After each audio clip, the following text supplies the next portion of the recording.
Good evening, night owls, and welcome to Whisper Crowley. Tonight, I will guide you into a world of darkness, hoping to help you relax and unwind. Perhaps some of you will even drift into a haunting yet soothing sleep. Before we begin, let me know where you're listening from and what time it is for you. And now, we begin. This happened back when I was in my sophomore year of college, around 7 years ago. I was renting this old Victorian house with 2 roommates on the outskirts of a small New England town. The house sat at the end of a winding gravel road, surrounded by dense maple and oak trees that turned brilliant shades of red and orange in the fall.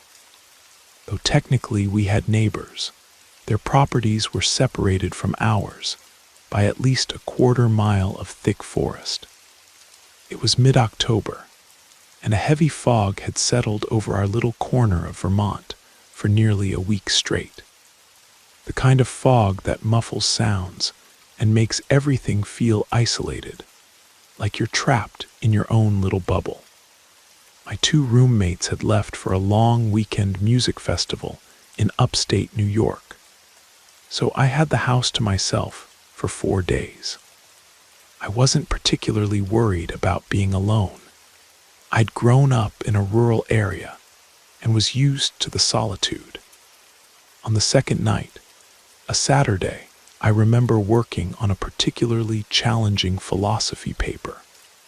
I'd made myself some homemade chili and was sitting at the old oak dining table we'd found at a yard sale. Books spread out all around me.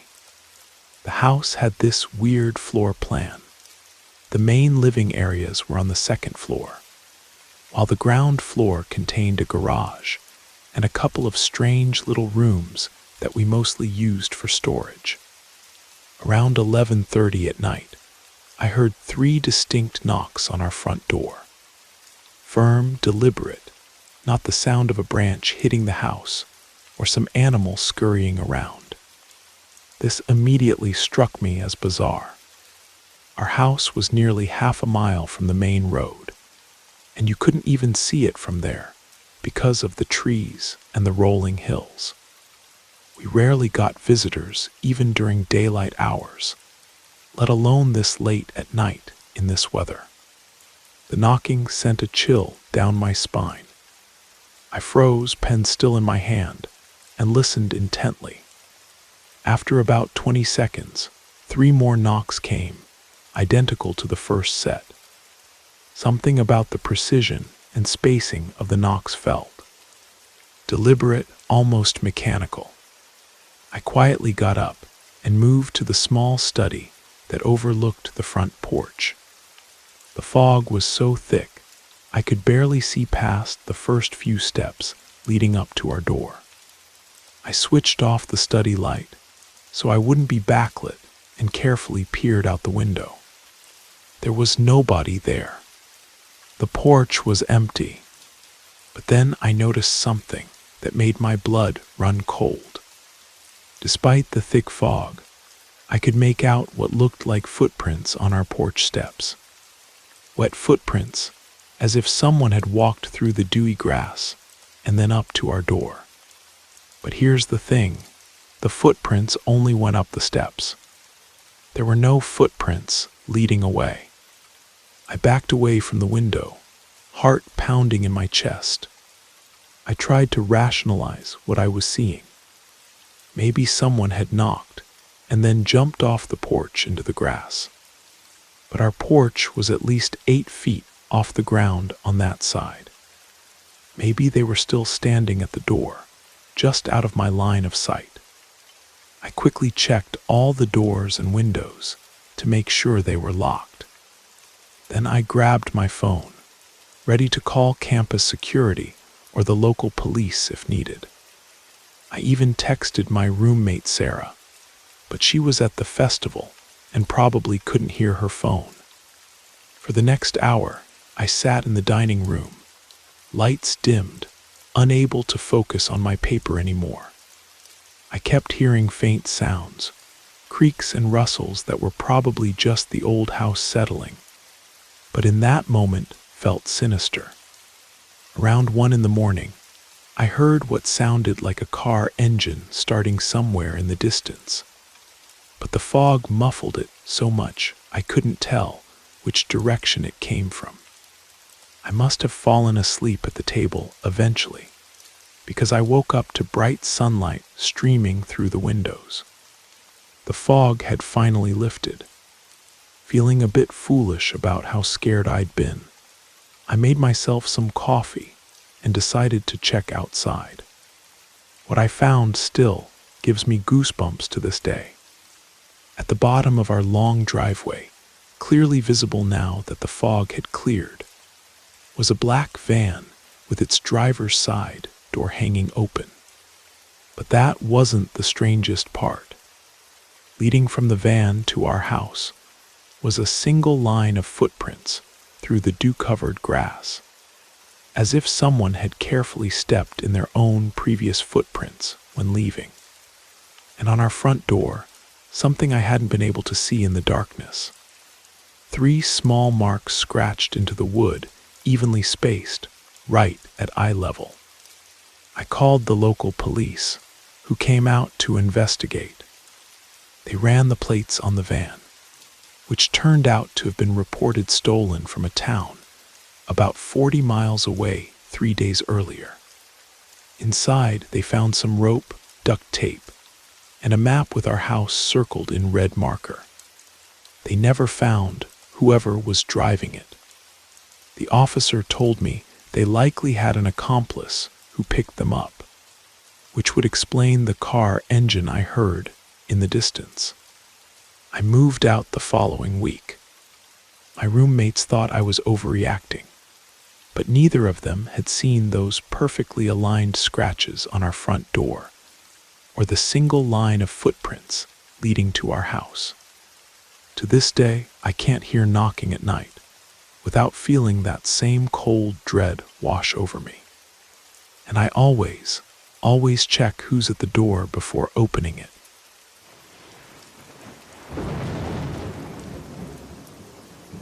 I hope you enjoyed the first story. If you did, don't forget to leave a like. But if I didn't do my job well, feel free to give it a thumbs down. Either way, drop a comment and let us know where you're listening from and what time it is for you. Now, let's continue. Last summer, I was living alone in a small cabin just outside of Pinewood, Maine. It was a quaint little place, a single bedroom with an open kitchen and living area, nestled among the pines about a quarter mile from any neighbors. I was working as a night technician at the local hospital, which meant my schedule was all over the place. Some days I'd get home as the sun was rising, other times in the dead of night. That particular evening in late July, I remember arriving home well past midnight. The shift had been brutal.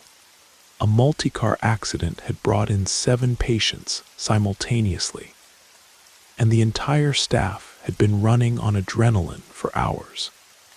By the time I pulled into my gravel driveway, I was completely drained. The air was thick with humidity as I trudged up the wooden steps to my front porch. The familiar creak of the 3rd step barely registered as I fumbled with my keys in the dim porch light. Once inside, I tossed my backpack onto the couch and headed straight for the bathroom.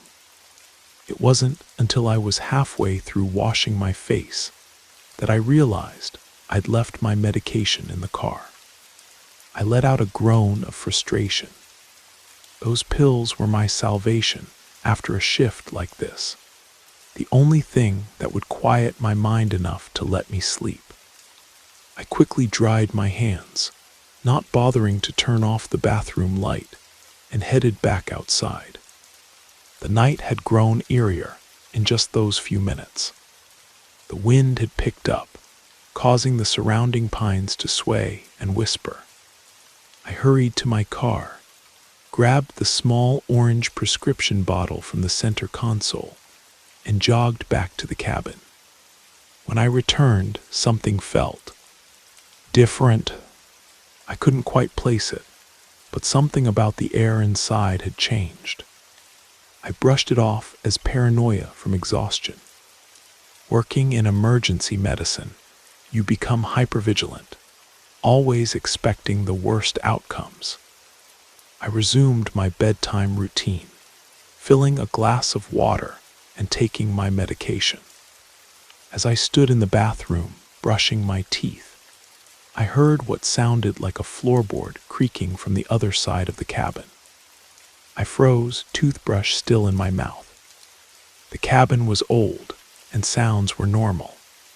But this one didn't match the usual settling noises I'd grown accustomed to. I rinsed quickly and peered down the hallway. The darkness revealed nothing, and I heard no additional sounds. Get it together, I muttered to myself, blaming my imagination and the 20-hour shift I'd just completed. I shut off the bathroom light and made my way to the bedroom, not bothering to turn on any lights along the way. The soft glow from the microwave clock provided just enough illumination to navigate the familiar space. As I pulled back my bed covers, I heard it again, a distinct shuffling sound, followed by what I could swear was breathing. My heart began hammering in my chest. This time, I knew I wasn't imagining things. There was someone in my cabin. I reached for my phone to call for help, only to realize it was still in my backpack on the couch, right in the direction of the sounds.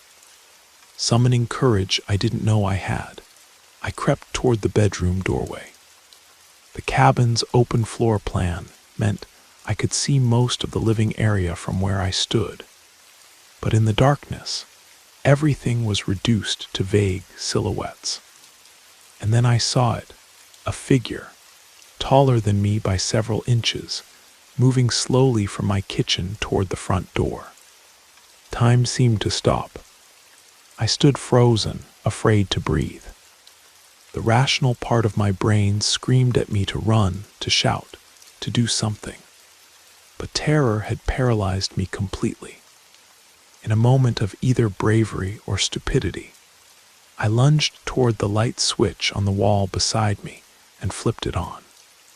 The sudden flood of light revealed a man I'd never seen before, dressed entirely in black, with a small bag clutched in one hand and what appeared to be my laptop in the other. For a split second, our eyes met, his wide with surprise, mine with horror. He had a jagged scar running from his left temple to his jaw, and his head was completely shaved. Without hesitation, he dropped my laptop on the floor and bolted for the door. I heard it slam behind him, followed by the sound of heavy footsteps racing down my porch steps. It took me several seconds to process what had just happened. When my body finally responded to my brain's commands, I rushed to the door and engaged every lock. My hands trembled so violently, I could barely manage the deadbolt.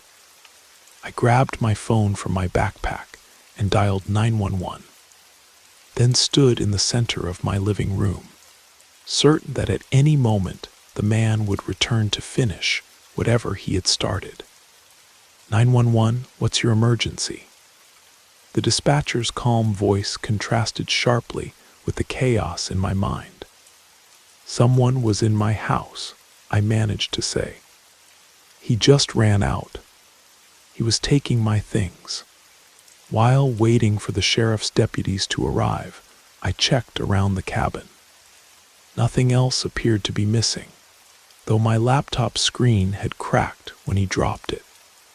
The bag he'd been holding remained a mystery. What had he put in it? What had he been looking for? As I recounted the events to the deputies, a realization hit me like a sledgehammer.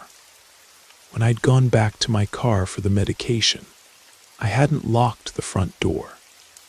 I might have even left it slightly ajar in my haste. It would have been the perfect opportunity for someone who had been watching the cabin. The deputies searched the surrounding woods with flashlights, but found nothing except a set of footprints leading toward the main road about 100 yards away. They suggested he probably had a vehicle waiting. "Do you recognize the description, Tom?" one deputy asked the other. Deputy Tom's expression changed. "Sounds like Jason Mercer. Got released from county 3 weeks ago. Breaking and entering is his specialty. They assured me they would patrol the area more frequently and took my statement, but I could tell from their expressions that they didn't expect to catch him tonight. I didn't sleep at all that night, or the next. For weeks afterward, I jumped at every sound, installed a security system I couldn't really afford, and eventually got a large dog from the shelter, a German Shepherd mix I named Guardian. What still haunts me, though, isn't the theft or even the invasion of privacy. It's the thought that keeps returning to me in the darkest hours of the night. What if I hadn't gone back out to the car? What if I had been asleep when he entered? What was he really after? I moved away from that cabin 2 months later, finding an apartment in the center of town with secure entry and neighbors on all sides. I still work nights at the hospital, but now Guardian waits for me at home, and 3 different locks secure my door. Sometimes, when I drive past my old cabin on my way to hike the trails, I wonder if he's still out there, watching for open doors and opportunities. And I always check that my door is locked twice.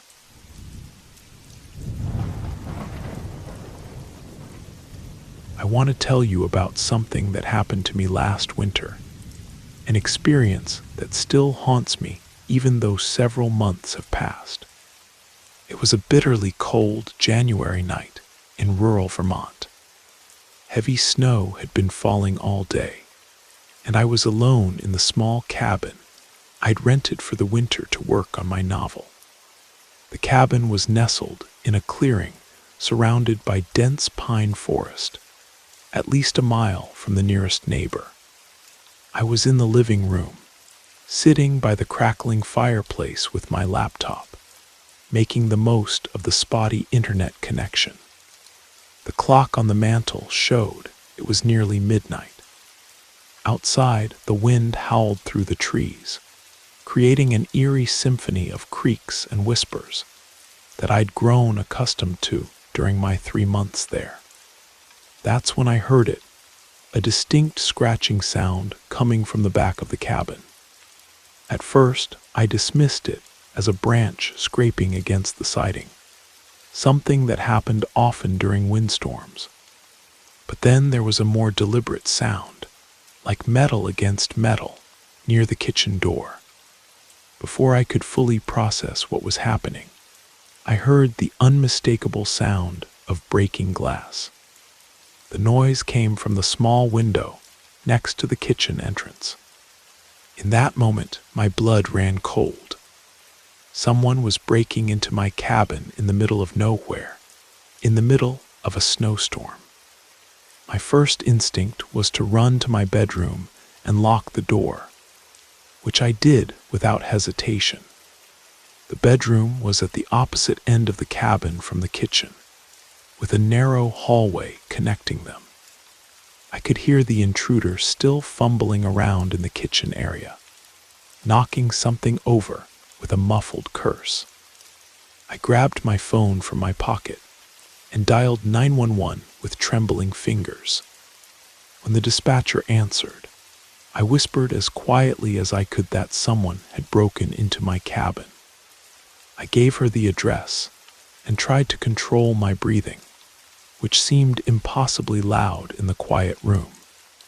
"Stay on the line," she instructed. Officers are on their way, but it might take at least 20 minutes given your location and the weather conditions. 20 minutes. It might as well have been 20 hours. I crouched in the corner furthest from the door, near the closet, still clutching my phone. For what felt like an eternity, there was silence. Had they left? Had they taken what they wanted and gone? Then I heard heavy footsteps, moving deliberately down the hallway toward my bedroom. Whoever was out, there wasn't even trying to be quiet anymore. I muted my phone, terrified that the dispatcher might say something that would give away my position. The footsteps stopped right outside my door. A moment later, the doorknob rattled as someone tried to open it. "I know you're in there," a raspy male voice called out. "Open the door now, and nobody gets hurt." My heart was hammering so hard I was certain he could hear it through the door. I remained frozen in silence. "Last chance," the voice growled, lower this time. "I just want the keys to your truck. Hand them over and I'll disappear." I hadn't mentioned owning a truck. I didn't even have one. My small hybrid sedan was parked outside. This confused me momentarily, but I stayed silent, wondering if he had mistaken my cabin for someone else's. After what seemed like forever, he pounded on the door twice with something heavy, perhaps a fist, perhaps something worse. The entire door shuddered in its frame. I wasn't sure how many more hits it could take. I looked frantically around the room for anything I could use to defend myself. There was a heavy brass lamp on the nightstand, but getting to it would mean moving closer to the door. The window was another option, but jumping out into 4 feet of snow in the freezing darkness didn't seem like a viable escape plan. Just as I was weighing my options, I heard the intruder muttering something, and then, surprisingly, moving away from the door. I strained to hear where he was going. The floorboards creaked in the direction of the living room. My mind was racing, yet somehow simultaneously blank with terror. I've never experienced anything like it. This strange combination of hyper-awareness and complete mental fog. Time lost all meaning. Was I standing there for 5 minutes or 50? I couldn't tell you. At some point, I heard what sounded like furniture being moved around in the living room. Then silence again. Was he looking for valuables? Waiting for me to come out? I couldn't bring myself to make a sound or move a muscle. Then unexpectedly, I heard the front door open and close. Had he left? Was it a trick to lure me out? I waited, barely breathing. After what must have been at least 10 minutes of complete silence, I heard vehicles approaching outside, multiple engines, and the crunch of tires on fresh snow. Bright lights flashed through the bedroom window, illuminating the room in alternating red and blue. "Police? Is anyone inside?" called a stern voice from the front of the cabin. Relief flooded through me so intensely that my knees nearly buckled. I finally unlocked my bedroom door and stepped out cautiously. 3 officers had entered the cabin, guns drawn. After confirming I was the one who had called and the only resident, they did a thorough search of the premises. The intruder was gone, but he had left behind clear evidence of his presence. The broken kitchen window, muddy boot prints across the floor, and my living room in disarray. Most concerning was what the officers found on my coffee table.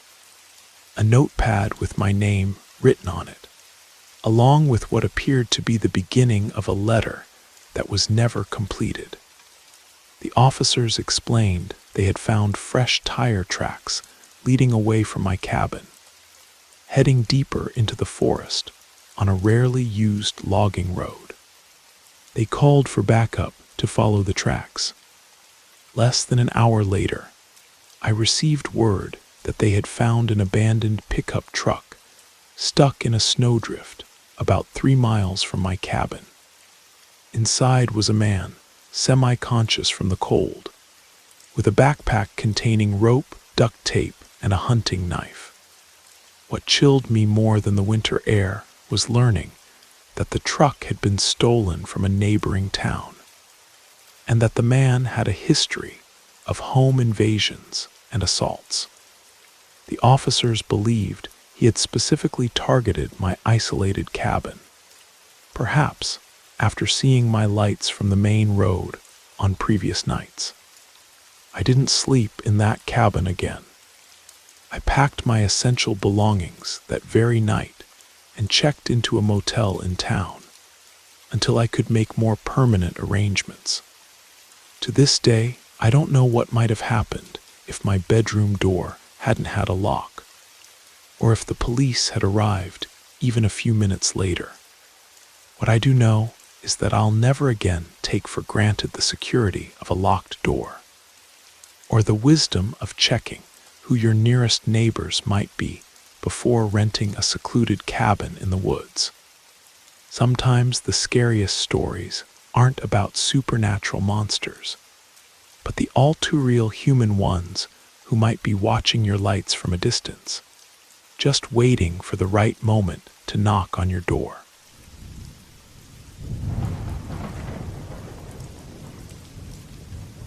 I've lived in this old Victorian house on the outskirts of Salem for about 16 months now.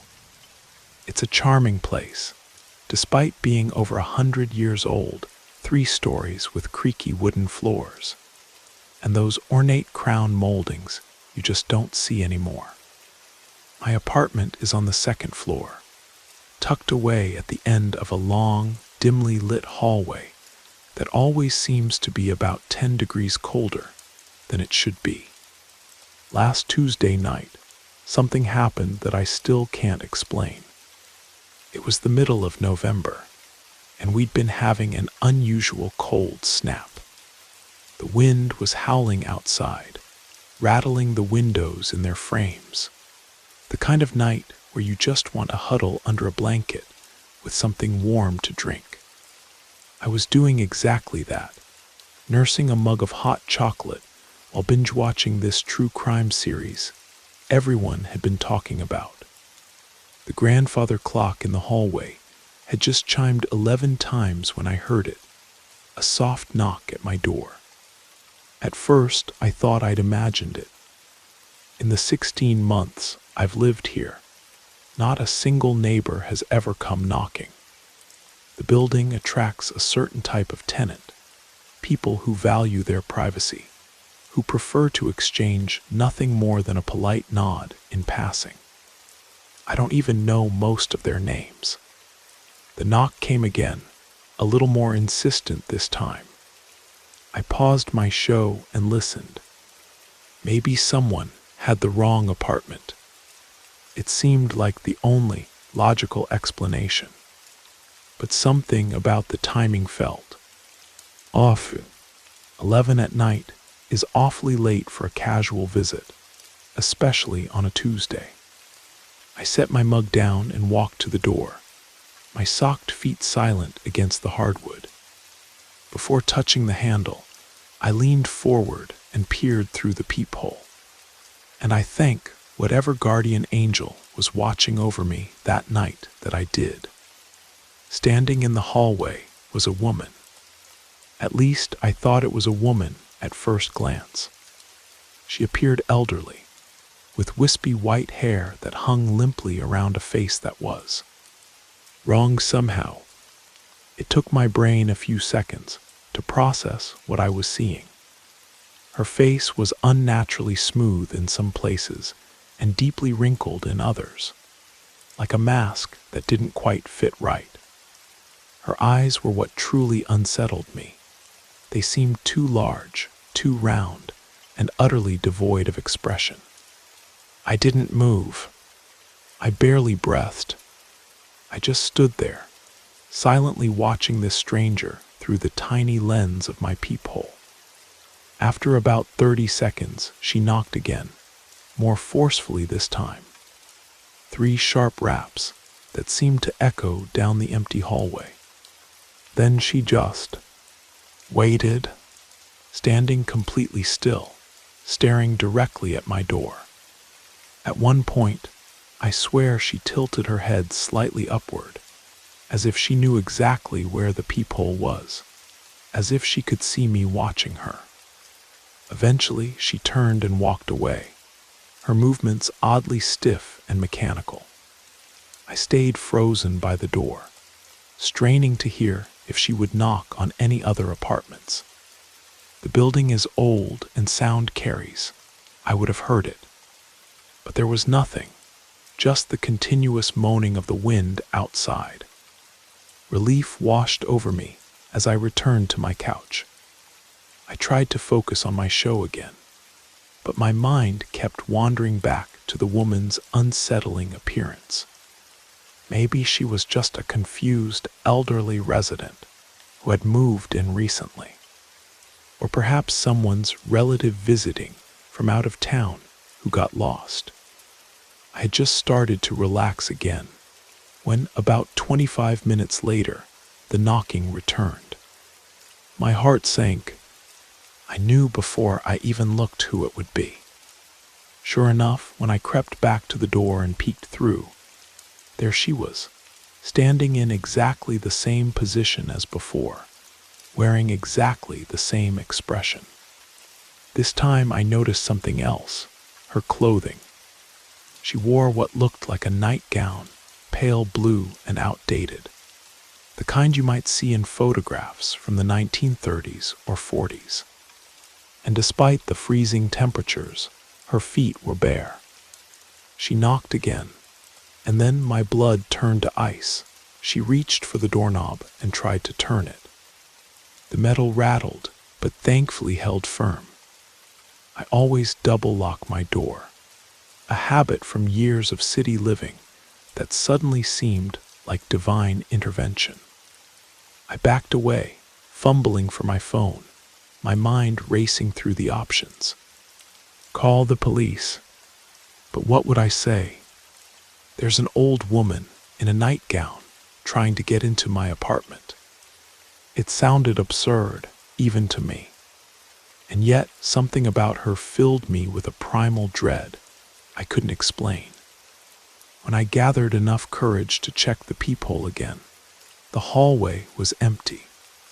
I returned to my living room, but any pretense of relaxation was gone. I turned off the TV. Somehow the true crime stories felt a little too real now, and sat in silence, listening for any sound from the hallway. Maybe 45 minutes passed.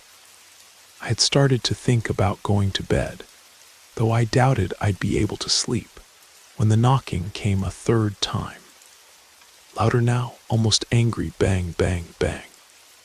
I didn't even approach the door. I knew who it was. The knocking continued, on and off, for what felt like an eternity, but was probably closer to 5 minutes. Then silence fell again. After waiting another 10 minutes, I crept to the door to confirm she was gone. The hallway was empty once more. Exhausted from the stress, but still on edge, I decided to head to my bedroom, which overlooked the street 3 stories below. As I was closing my curtains, something made me pause and look down at the sidewalk. She was there, standing directly under the antique street lamp, across from my building. Looking up, at my window, at me. The lamplight cast strange shadows across her face, deepening the unnatural contours of what I now felt certain was a mask. She didn't move, didn't wave, just stood there staring upward with those empty eyes.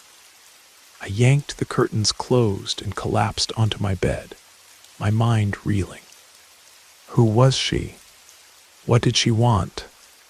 How did she know which window was mine? Sleep was impossible that night. I lay awake until dawn gradually brightened the edges of my curtains, listening to every creak and groan of the old house, starting at every sound that might have been footsteps in the hallway. When morning finally came, I called in sick to work and spent the day asking my neighbors if they'd seen the strange woman. No one had. I even described her to the building manager, an elderly man who'd worked here for decades. He looked troubled at my description, but claimed he hadn't seen anyone matching it. Though, he added hesitantly as I was leaving his office, back in the 1970s, before they renovated the third floor, there was a woman who lived in apartment 312 who, well, she wasn't quite right in the head, always wandering the halls at night in her nightgown. Died in her sleep, poor thing. Some of the older tenants used to say they'd see her sometimes, standing at the end of the hallway or looking up at the building from the street. He must have seen the color drain from my face because he quickly added, "But that's just nonsense, of course. Ghost stories people tell about old buildings like this. It's been a week now, and I haven't seen the woman again. I've installed additional locks on my door and a security camera in the hallway. I tell myself it was just someone playing a cruel prank, or a confused elderly person who has since been found by their caretakers. But sometimes, late at night when the wind picks up and the house settles with those familiar creaks and groans, I find myself drawn to the window. And each time, before I can stop myself, I push aside the curtain just enough to peer down at the street below, at the pool of light cast by that antique street lamp. And I can't help but wonder if, someday soon, she'll be standing there again, looking up at me with those empty eyes behind that ill-fitting mask that might not be a mask at all.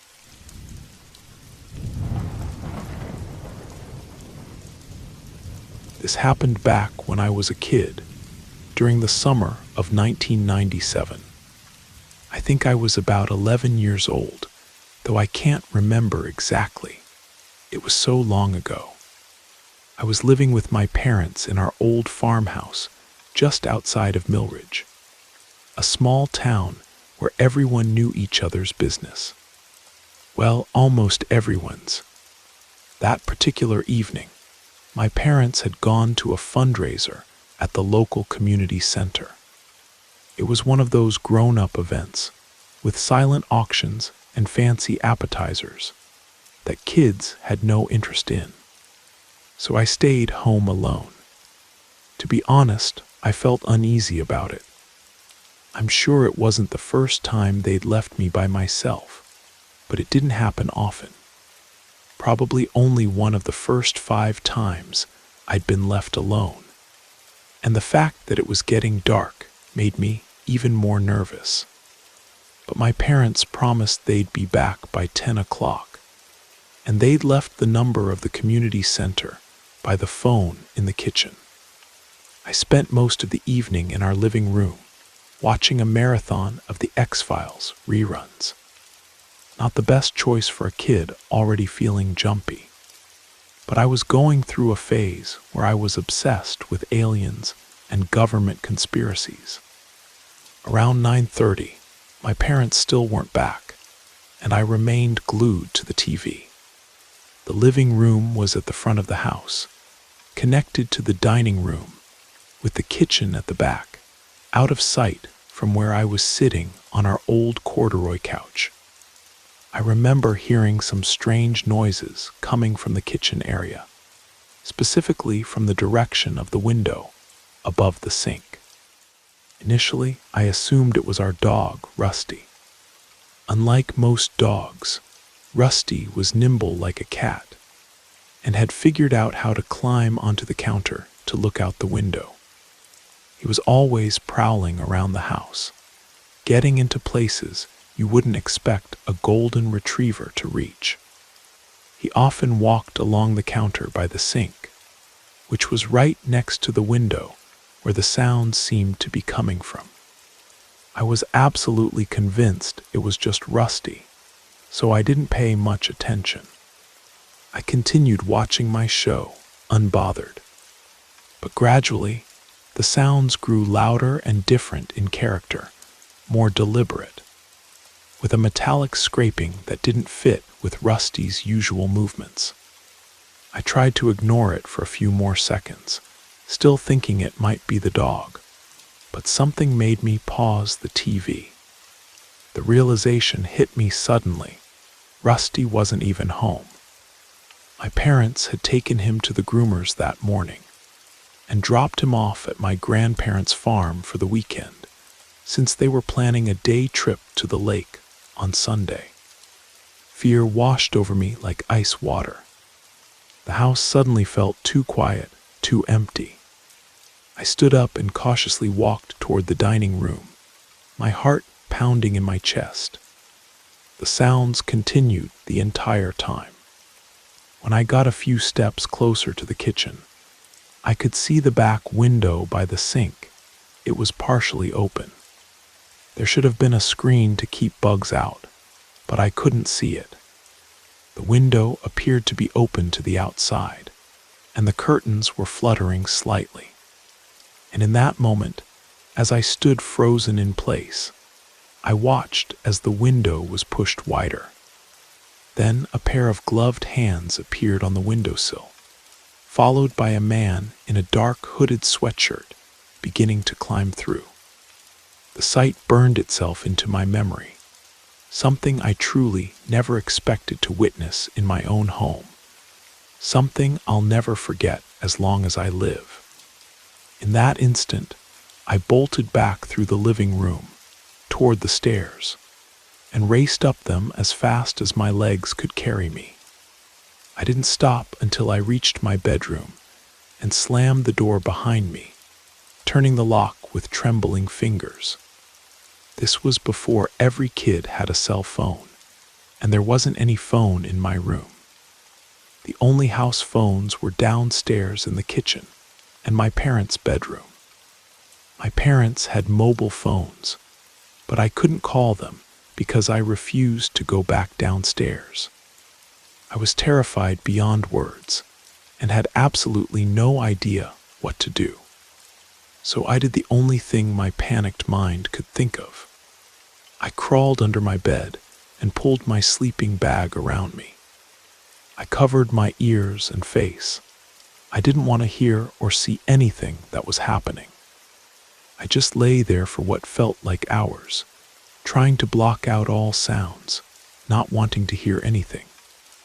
And I had no idea what that man was doing in our house. I had a flashlight under my bed that I used for reading comic books after bedtime. I grabbed it and held it tightly, though I was too scared to turn it on.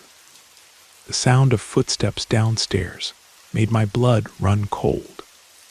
They weren't my parents' familiar steps. These were slow, careful, deliberate. The intruder was moving around our house, opening drawers, rummaging through our belongings. At one point, I heard the stairs creak, and I nearly stopped breathing.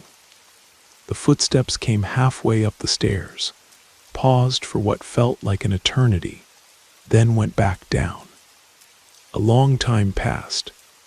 The next thing I remember is finally working up the courage to uncover my face when I heard the front door opening. At first, I was even more frightened and was about to hide again. But then I heard my parents' voices. Relief flooded through me, but even then I didn't leave my hiding spot. I was still too scared. A little while later, I heard my mom call my name, and I managed to croak out that I was in my room. She came upstairs and knocked on my door. When she saw me emerge from under the bed, pale and shaking, The first thing she asked was if I was okay. Then she wanted to know why the kitchen was such a mess, with drawers pulled out and items scattered around. She initially thought I might have been looking for snacks and left everything in disarray. With a trembling voice, I told her about the man. Her face changed instantly. She rushed downstairs and told my dad everything. Dad went through the entire house while Mom called the police.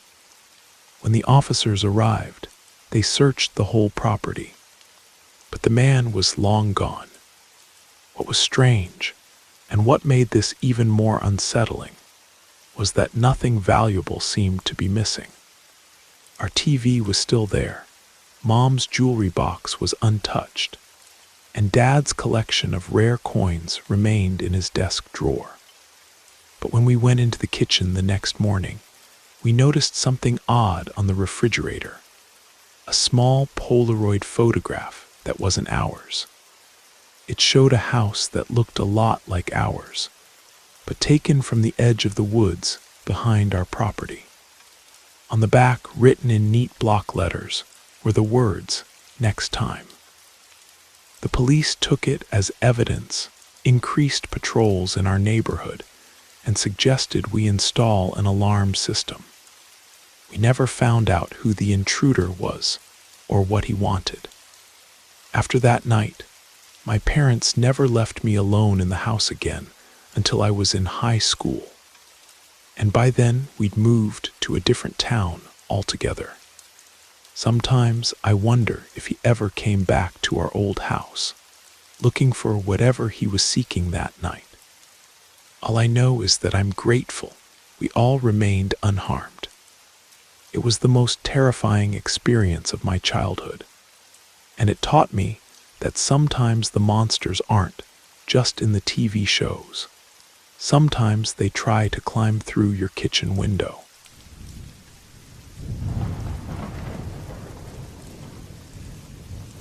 Good evening, folks. My name is Ethan.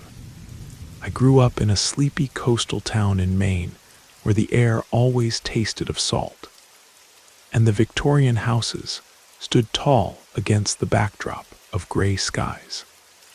The streets were cobblestone, worn smooth by decades of use, and most homes were separated by white picket fences or unfinished stone walls. My mother, Martha, had been telling me since I was knee-high that if I ever got married, I needed to evaluate not just the person, but their entire family. You never marry just one person, she'd say with that knowing look in her eyes. I thought it was an old-fashioned exaggeration until I lived through what I'm about to tell you. I was 23 when I decided to try my luck in Boston, looking for better opportunities. I'd always had a knack for leather work and craftsmanship, so I landed a job at a small boutique that specialized in handmade leather goods. The place was nestled in an older part of the city, surrounded by brick buildings, auto repair shops, and food trucks that lined the sidewalks. Martha, still back in our coastal town, would call now and then to check if I was doing all right. I shared an apartment with 2 other guys in a modest building, but at least I managed to send her some money every month. It was at this boutique that I met Rebecca. She had just been hired as a sewing assistant. She had this radiant smile, was tall with golden brown hair, and possessed eyes that seemed to welcome everyone they fell upon. Within a short time, I noticed she was popular among the staff. Some offered her rides in their cars. Others invited her to lunch at nearby restaurants. I always took the crowded subway to and from work. I didn't have much money or could afford fancy restaurants. But one day, I mustered the courage and invited her to eat at a food truck near our workplace after our shift ended. "You don't mind a simple place?" I asked, feeling somewhat embarrassed. She flashed that wide smile of hers. Of course not. I love these food trucks. It's been ages since I've had a good lobster roll. I don't know if I was more nervous about her reaction or worried that the food truck might close before we got there. In the end, everything went smoothly. We talked for hours, and she seemed more interested in knowing who I was than what I could afford financially. I was suspicious of her simplicity, thinking it might be some kind of test or charm. But as time passed, Rebecca showed she genuinely enjoyed our budget-friendly outings, a lobster roll, some clam chowder, and when we had a bit extra, we'd split a slice of blueberry pie. A few months later, we started dating. At first, I didn't think it would last because she had better opportunities, and my salary barely covered rent and food. But Rebecca, always smiling, said money wasn't everything. She worked too, and didn't see any issue in sharing expenses. I, however, felt that fear of losing someone I loved to someone with better prospects. So in a burst of insecurity, I asked her to marry me. I had no savings and couldn't afford a big wedding. Yet she accepted with the same smile that had captivated me from day one. We agreed on something simple at the courthouse. We didn't even wear formal attire. She explained that her mother, Mrs. Alina, lived alone in an old Victorian house on the outskirts of town, with a spacious backyard that would be perfect for a small reception. She suggested that after the civil ceremony, we could stay there until our financial situation improved. I confess that at that moment I thought, am I taking a step beyond what I can handle? But I accepted. After all, if her mother was as kind as she was, everything would be easier. On the day I met Mrs. Alina, I immediately noticed her look of disapproval. She had silver hair pulled back with an antique clip and wore an apron stained with flour. As soon as she saw me, she gave me a dismissive look, as if I were an intruder. Rebecca tried to ease the tension. Mother, this is Ethan I've told you about. We're going to sign the papers at the courthouse, but we wanted to know if we could use the backyard for a small celebration. Mrs. Alina didn't even let her daughter finish. She made an impatient gesture with her hand, furrowing her brow. Celebrate what when you don't have money for anything? She retorted, shaking her head. I tried to stay calm. I remembered Martha and her warning. You marry the entire family. I felt a slight chill, but swallowed hard and introduced myself. Pleasure to meet you, Mrs. Alina. I know we don't have much, but Rebecca and I want something simple. She looked me up and down without disguising her disdain, using a dry tone. And you think you'll support my daughter with that salary of yours? Before Rebecca could intervene, I tried to explain that she also worked at the boutique, that we would help each other, and with time, we could save money for our own place. Mrs.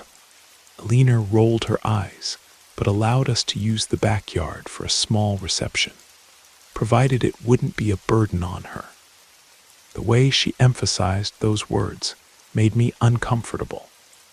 As we left, Rebecca squeezed my hand. I'm sorry, love. Mom is distrustful of strangers, but you'll see things will get better. Still, a chill ran down my spine, echoing my mother's voice. Evaluate the family carefully, son. I took a deep breath and moved forward. I believed in Rebecca's love. The civil ceremony was tiny. Just a few close colleagues from the boutique, some relatives of hers, a couple of my cousins, and that was it. We signed the papers, took a few photos, and by afternoon we were at Mrs. Aliner's house. She had arranged some plastic chairs in the backyard, and Rebecca ordered a simple cake from the neighborhood bakery. There were no grand speeches or music. Perhaps that's why I thought it would be less stressful, but Mrs. Aliner didn't miss an opportunity to make snide remarks. With each person she greeted, she made sure to remind them that the cake was simple because the groom couldn't afford better. Or she'd drop phrases that made me blush like, "My daughter deserved much better, but what can you do?" As the guests began to leave, she approached me with that stern look. "If you don't want to pay rent in the city, you can stay in the back room, but I'm warning you, if you cause any trouble, you're out."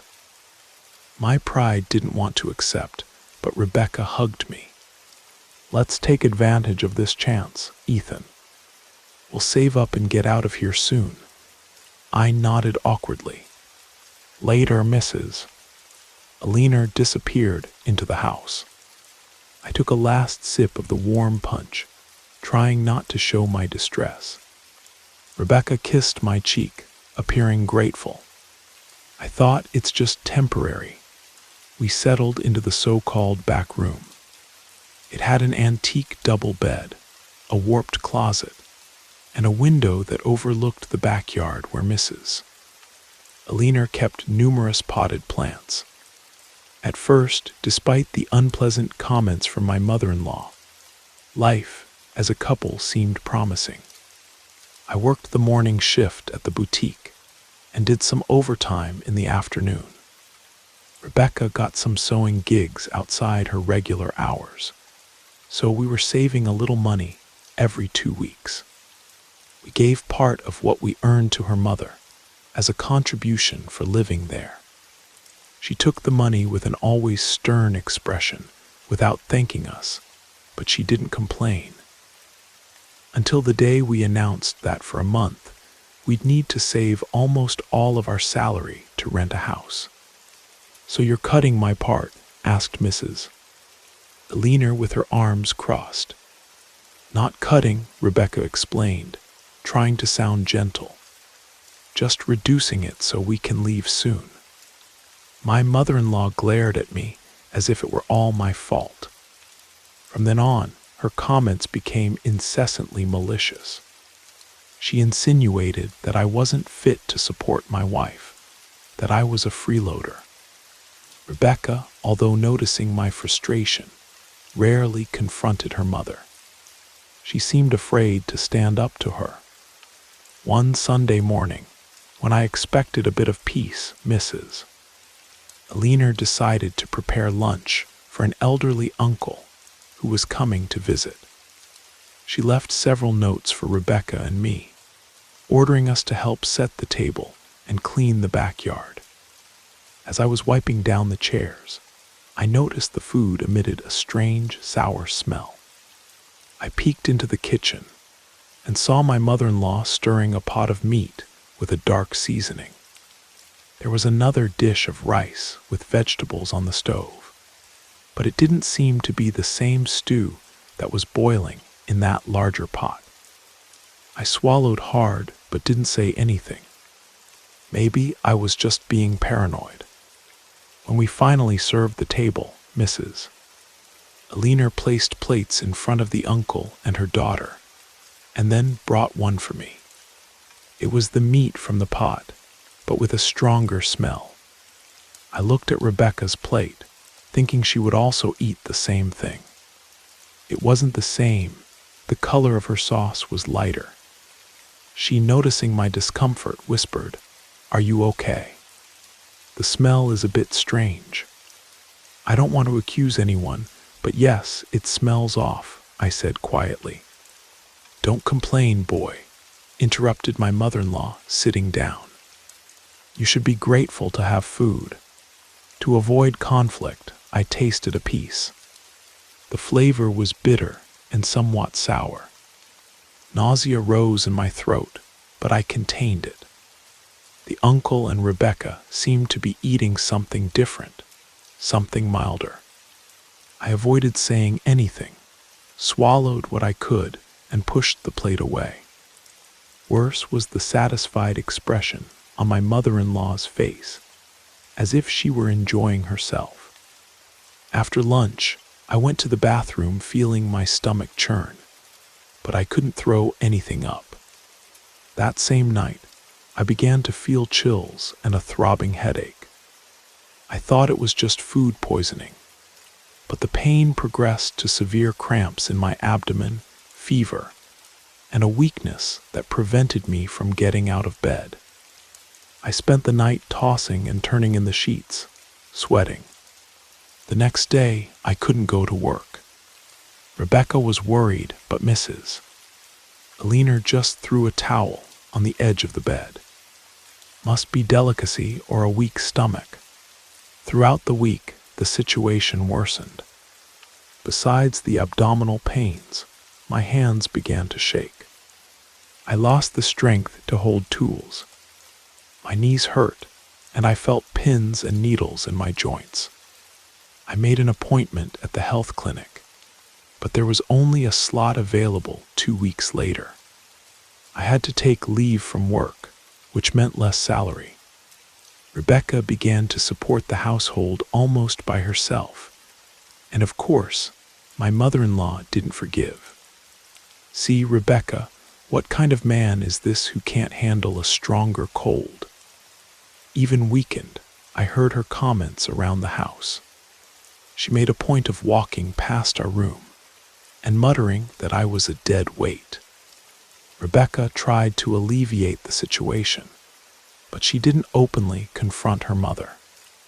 When I realized my condition wasn't improving, I suggested, "Love, maybe it would be better if I spent a few days at my mother's house to see if I get better. I don't want to burden you, and since your mother treats me with such hostility here." Rebecca shrugged as if not wanting to contradict me, but deep down, she seemed relieved. "I think that's good. You can rest, and when you come back, maybe you'll be recovered." It sounded like a temporary goodbye, but it hurt all the same. On Saturday morning, she left, saying she was going to visit an aunt and wouldn't be back until Monday. I took the train and with great difficulty arrived at the coastal town where my mother lived. She was startled to see me so thin and haggard. "Son, what happened?" She helped me store my suitcase and settled me in my old twin bed. I explained in few words, saying it all began after Mrs. Aliner's mysterious lunch. My mother looked at me with concern. "I don't like to speak ill, but I think they did something to you. Some people know no limits. I'm going to call Mrs. Agatha, an old healer who lives nearby. She might help until your doctor appointment comes." I accepted. After all, what did I have to lose? Mrs. Agatha arrived that same afternoon. She was an elderly woman with a soft voice who carried a worn rosary in her hands. She asked for a glass of water, said some prayers, and then ran a sprig of rue over my body, murmuring prayers I didn't understand. Each time she passed the rue over my chest, I felt a slight tingling. It seemed crazy, but I didn't doubt anything in that state. "There's something attached to him, yes," she said, staring at my mother. "Seems like a working of envy or hatred. If it's not witchcraft, it could be a natural poison. I'll try to cleanse him."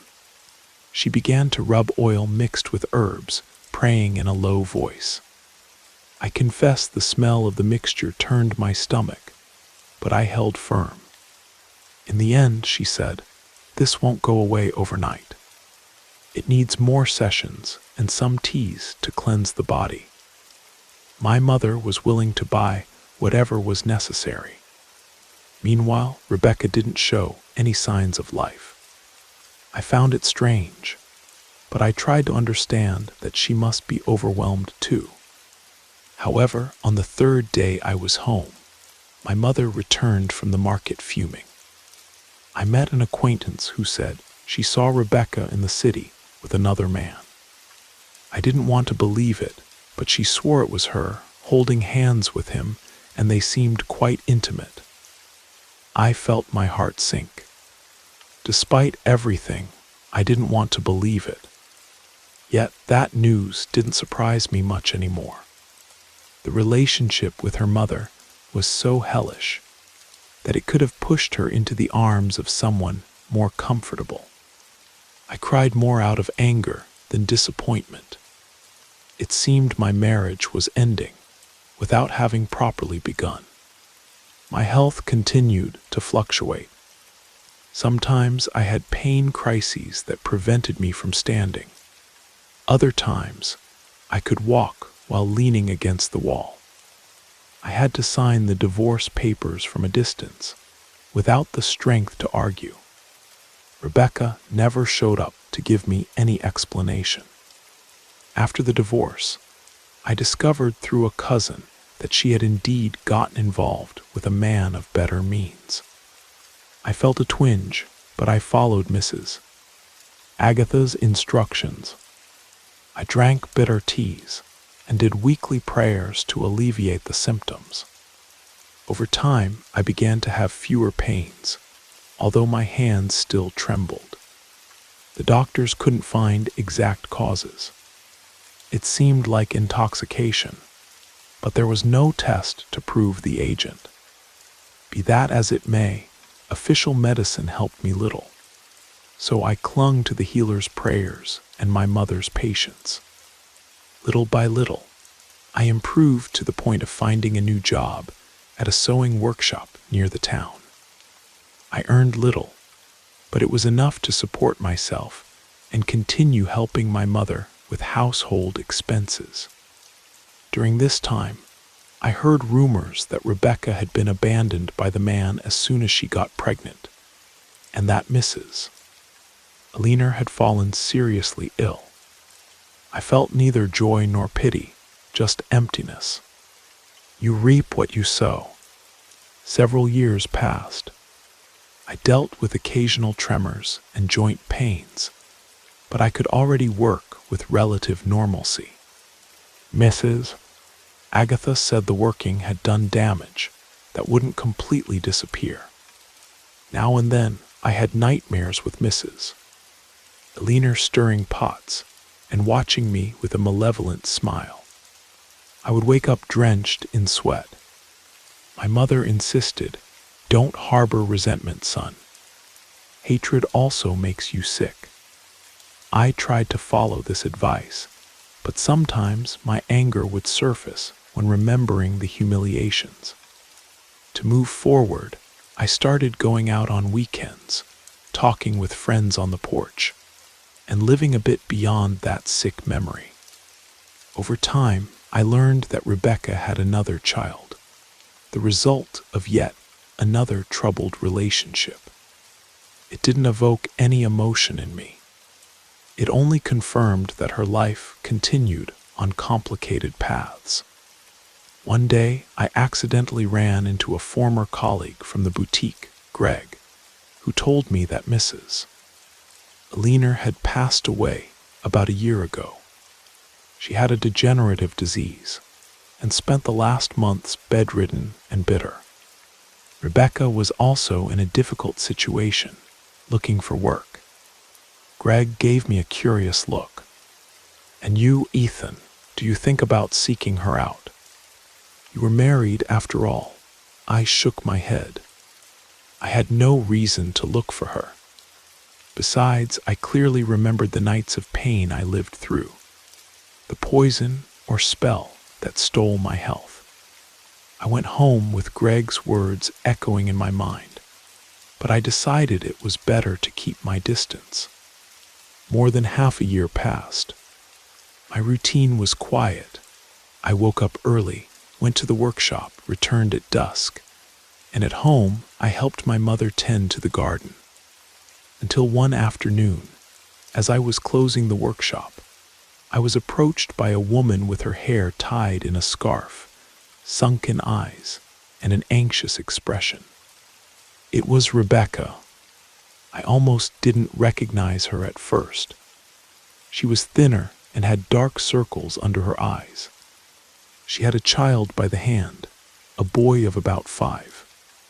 I was paralyzed. "Sorry to show up like this," she said with a trembling voice. "I need to talk." There was an awkward silence. I didn't know how to react, so I invited her to a diner nearby. I didn't want to take her directly to my house, in front of my mother. We sat down, and the boy watched the movement in the street, while Rebecca began to speak nervously. "I'm unemployed, Ethan. I heard there's a sewing workshop here, and I found out you work there. I need work, anything." I nodded, still not sure if I felt betrayed and angry or pitiful. "I'll see what I can do." The workshop owner sometimes hires people for general services. "But what about your mother?" I asked, not wanting to be cruel. She lowered her head. "My mother died some time ago. She got sick, had horrible pains. No medicine helped. She left me with debts. The house practically collapsed after a problem with the roof. I lost almost everything." I sighed. As much as I remembered the suffering that family had caused me, it wasn't in my nature to gloat. The boy observed me with curiosity. I handed him a bag of cookies I bought at the diner. He smiled slightly. "What's his name?" I asked. "Samuel," said Rebecca. "He's from my last relationship that didn't work out." We remained silent for long seconds until I promised to talk to my boss. As soon as we returned to the street, she thanked me with tears in her eyes. "I know I have no right to ask for anything after everything that happened, but thank you." Seeing her in that state brought me conflicting feelings.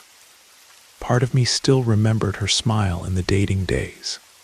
That girl who would eat lobster rolls with me. Another part, however, recalled how she abandoned me precisely when I needed her most. I just waved and went on my way.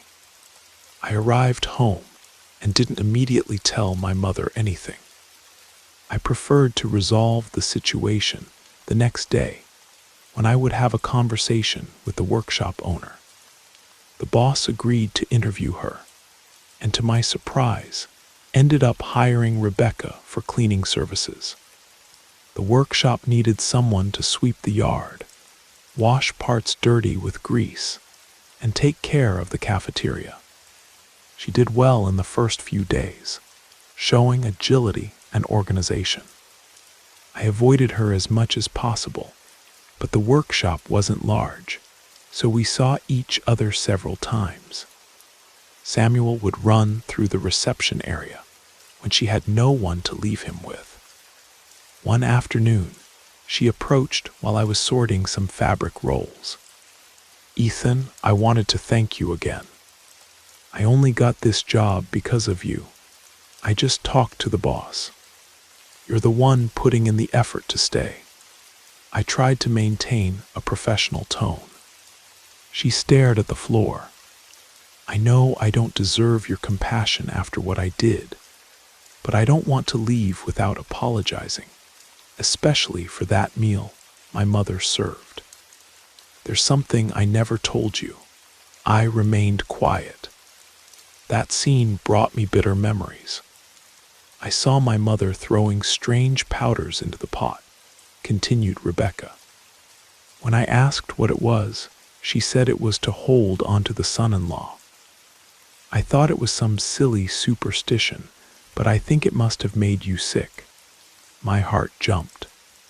So that was it, poisons, herbs, something worse. The confirmation hit me like a blow to the stomach. "I did what I could to get rid of it," I said weakly. You left me alone at the worst moment." She lowered her head even more, her eyes watering. "Mom manipulated me, and I let myself be led. I was afraid of poverty, of debts. When the chance came to be with someone better off, I thought it would solve my life." "Did it solve it?" I asked, almost without irony. "No. He left me pregnant." Her eyes were red. We remained silent. Only the sound of sewing machines could be heard in the background. Then she moved away to the corridor, leaving me with a mix of pity and anger. I spent the rest of the day trying to focus on work. That night, I had another nightmare with Mrs. Aliner stirring pots full of dark smoke. But curiously, when I woke up, I noticed the pain in my body was a little less intense. It seemed that by speaking out loud about what happened, something was breaking inside me. Over the weeks, I got used to Rebecca's presence in the workshop. She didn't try to approach by force, but she helped me when I needed an extra task. Gradually, we resumed small conversations. The boy, Samuel, took a liking to me, and occasionally would come to me with a cheerful smile, as if I were a cool uncle. One night, she called me desperate. Samuel had a fever, and she didn't have money to take him to a private clinic. She asked if I could loan her something or recommend a health clinic. My mother heard the conversation and said, "Son, charity is not denied. If this boy is sick, take them to the emergency room." That's what I did. We went to a simple hospital where we waited hours for care. During this time, she told me about the difficulties of raising a child alone, paying late rent, keeping her job. I felt part of the resentment dissolve upon seeing that maternal desperation. I remembered how much I myself wished I had someone by my side when I fell ill. After many setbacks, Samuel was medicated and released. Rebecca looked at me with sincere gratitude. "Thank you truly." I swallowed hard and nodded, signaling that she didn't need to thank me. At least the boy was better. In the following months, the routine at the workshop became friendlier. The boss promoted Rebecca to a better position, taking care of the inventory and cleaning sewing parts. I tried not to mix things up, but inevitably we grew closer. One afternoon, she invited me to lunch at a diner nearby. She ordered a stew for me and had just a simple plate with beans and rice. As we ate, she asked, "Do you still feel pain?" "Less than before, but the tremors in my hands still appear, especially when I'm nervous or very cold." She nodded, seeming thoughtful. "I met a healer here in the city. They told me she's very good. Do you think we should go there together?" she asked. It was as if she wanted to exorcise for good the evils her mother had caused us. I agreed, still not sure if it was worth it. Within a few days, we went to a modest house on the outskirts. The healer, Mrs. Teresa, who attended us, said prayers, used candles, and passed strong-smelling herbs on both of us, saying there was a negative bond that persisted in our connection. It was all very similar to what Mrs. Agatha did in my mother's town, but Rebecca seemed more relieved after the session. Indeed, in the following weeks, my tremor crises decreased even more. Between one conversation and another, she told me that part of the house where she lived with Mrs. Aliner had collapsed after a heavy rain, and she had to sell the land for a low value. In the end, there were only debts and bad memories left. She said she had recurring nightmares with her mother, as if the guilt for Mrs. Aliner's lonely death haunted her. I remained silent. Deep down, I also had my nightmares. In some, I saw that strange pot and felt myself sinking into a dark broth.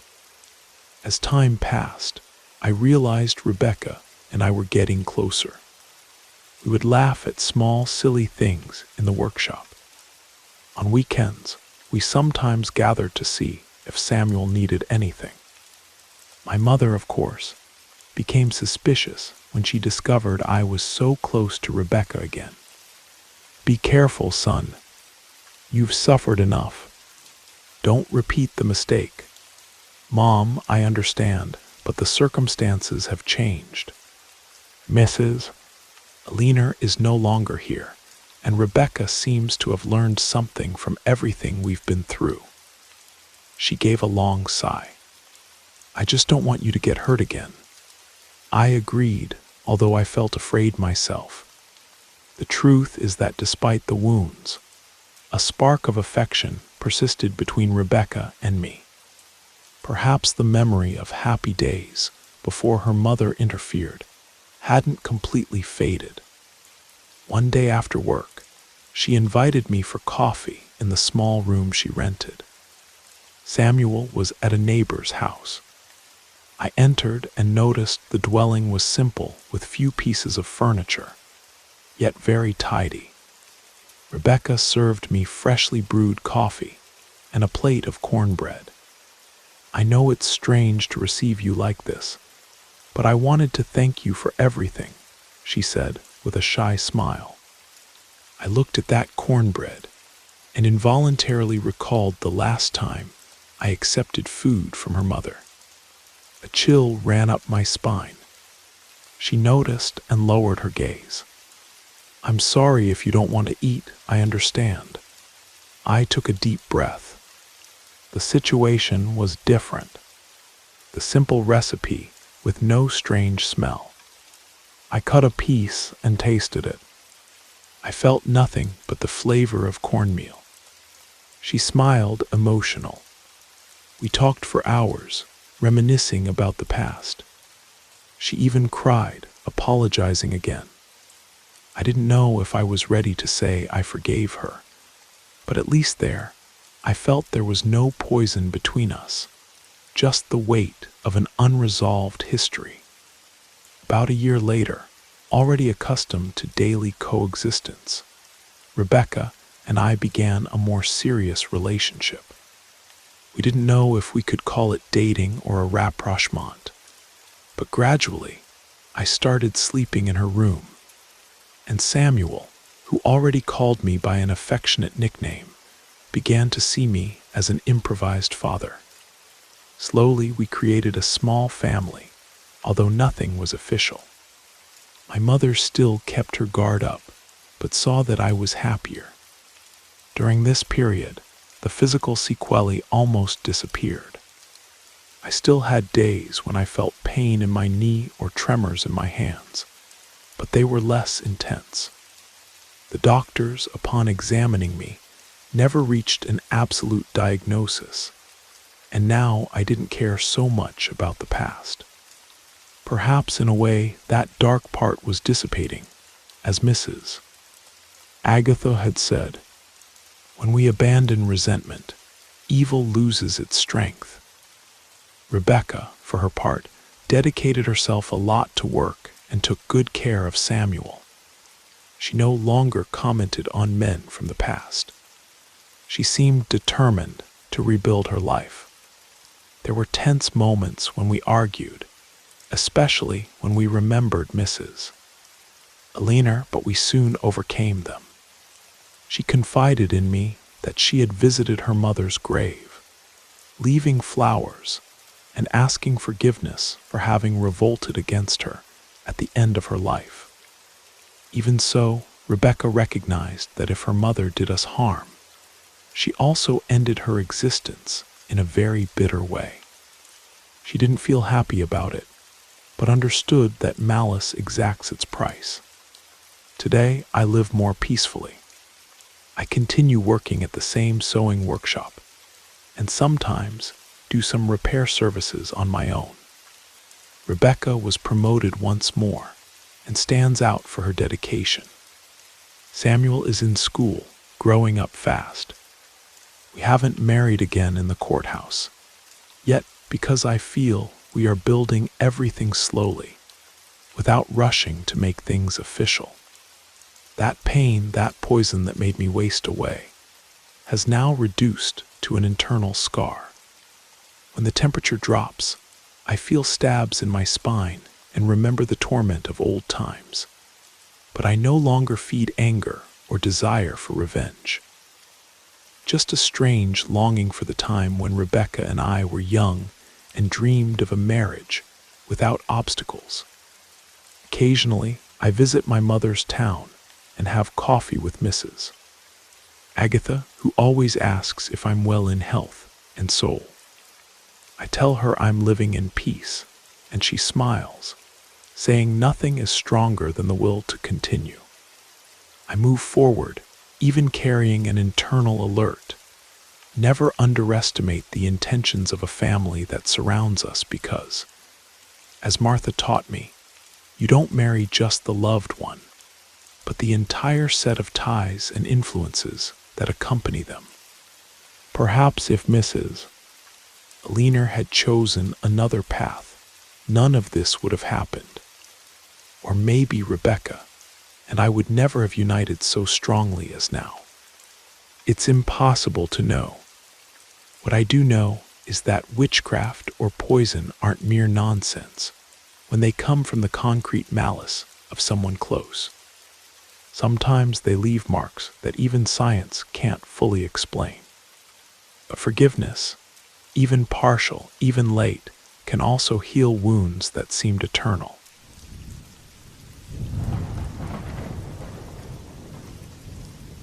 I've always hesitated to share what I experienced, fearing that no one would believe me, or worse, that they'd think my mind had cracked after enduring so much. But keeping everything buried in silence only makes the past haunt me more intensely. So I'll tell you what happened in my own way, hoping you'll understand that not everything is black and white, and some things can shake even the most unshakable certainties. I grew up in a modest house nestled in the Appalachian foothills of West Virginia, living with Aunt Sarah, my only remaining relative after my parents died in a house fire. I was only 5 years old, and though I recall few details of the incident, I still get flashes of the flames and desperate voices. I never asked much about it. Aunt Sarah would become reserved whenever I broached the subject, responding with just a nod and tearful eyes, so I let it be. The house where I spent most of my childhood sat in an isolated part of the mountains. No need to name specific counties or towns. Just understand that we reached it by a winding dirt road, surrounded by small hills and vegetation that remained dry most of the year. Around us stretched barbed wire fences marking boundaries, where you could spot a few head of cattle grazing. Further away stood scattered cabins belonging to other mountain folks. Aunt Sarah was a strong woman with a sun-weathered face and an ever-vigilant expression. Even approaching 60, she maintained a firm posture and had a way of walking that left no doubt she was in charge. For a long time, I found her rigidity excessive, but now I understand that her strictness was the pillar that kept me standing. Our home consisted of 2 bedrooms with roughly plastered walls, a dining room that shared space with the kitchen, and a yard full of vegetables, herbs, and free-ranging chickens. Despite its simplicity, I felt deeply attached to the place. The roof tiles were ancient, and on rainy days, I loved listening to the dripping that formed puddles in the yard. At night, however, the darkness seemed denser there than anywhere else I've ever known. When I was young, Aunt Sarah had a list of customs that bordered on the absurd to me. Never leave a broom with the handle pointing down after sunset. Don't whistle after 11 at night. No hammering nails on local saints' days. Never stare into a mirror in the dark. I thought it all excessively superstitious. I remember wondering if these were habits inherited from her own mother, or if she invented them to frighten me. As I grew older, I noticed her strictness wasn't just discipline, but also a way of keeping certain things at bay. Sometimes she'd leave a handful of sea salt under my bed, saying without looking me in the eye that it helped ward off negative energies.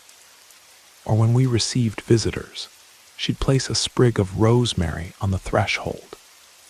I felt foolish taking it seriously, but eventually accepted it as part of our routine. I attended a simple school in the nearest village, about an hour's walk away. In class, there were about 20 classmates, many of whom joked about the smoke smell that permeated my clothes, a legacy of our wood-burning stove. I was embarrassed, but instead of arguing, I pretended not to hear. When I returned home, I'd find Aunt Sarah praying, sometimes to Catholic saints, sometimes mumbling words that seemed foreign to me. She always stopped when she saw me enter, offering only a brief comment. "You're home early, Emma." She never explained those strange prayers or the herbs hanging in the kitchen. At 13, I rebelled against all this, shouting that these were superstitions that made no sense in today's world. She didn't argue, just said, "One day you'll understand why I do this," and turned her back.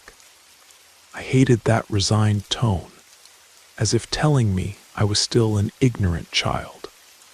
It was around this time that Michael started appearing. He was the son of a distant cousin and came from a city in Maryland. He spent summers with us because, according to relatives, he needed to breathe fresh air and learn to fend for himself in the wild. So every year, there was Michael with his backward baseball cap, cell phone with no signal, complaining about boredom. He was 2 years younger than me, but always made fun of our superstitions. Once, Aunt Sarah caught him playing with some ribbon talismans she had hung on the gate.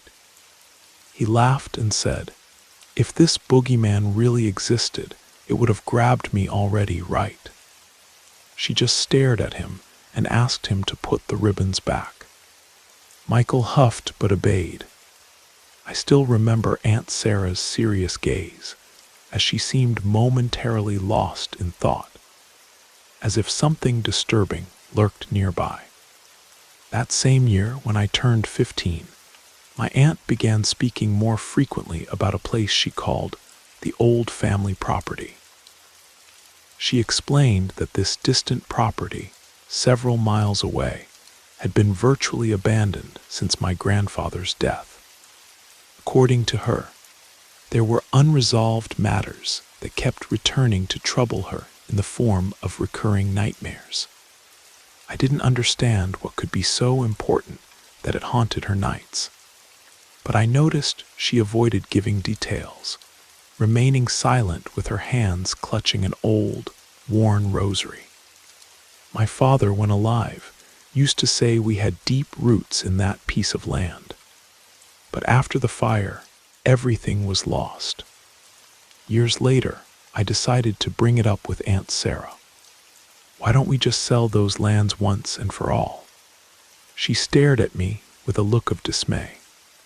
"We don't sell what's tainted, Emma. The land isn't to blame, but it has memory, and everything done there still weighs on it." It sounded enigmatic, but I wasn't interested enough to insist. I continued with my studies and helping around the house until a certain religious holiday came. I prefer not to specify which. When Aunt Sarah announced, she genuinely needed to return to the old property. She wanted to check the condition of the land after receiving news that people had heard strange noises, footsteps, and voices around the ruins.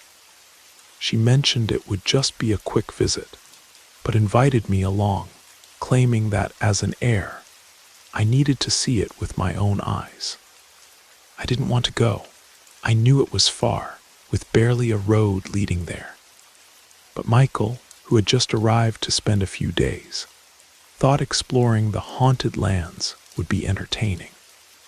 He loved filming on his phone to post later, and thought he might get interesting content if he found any mysterious nonsense.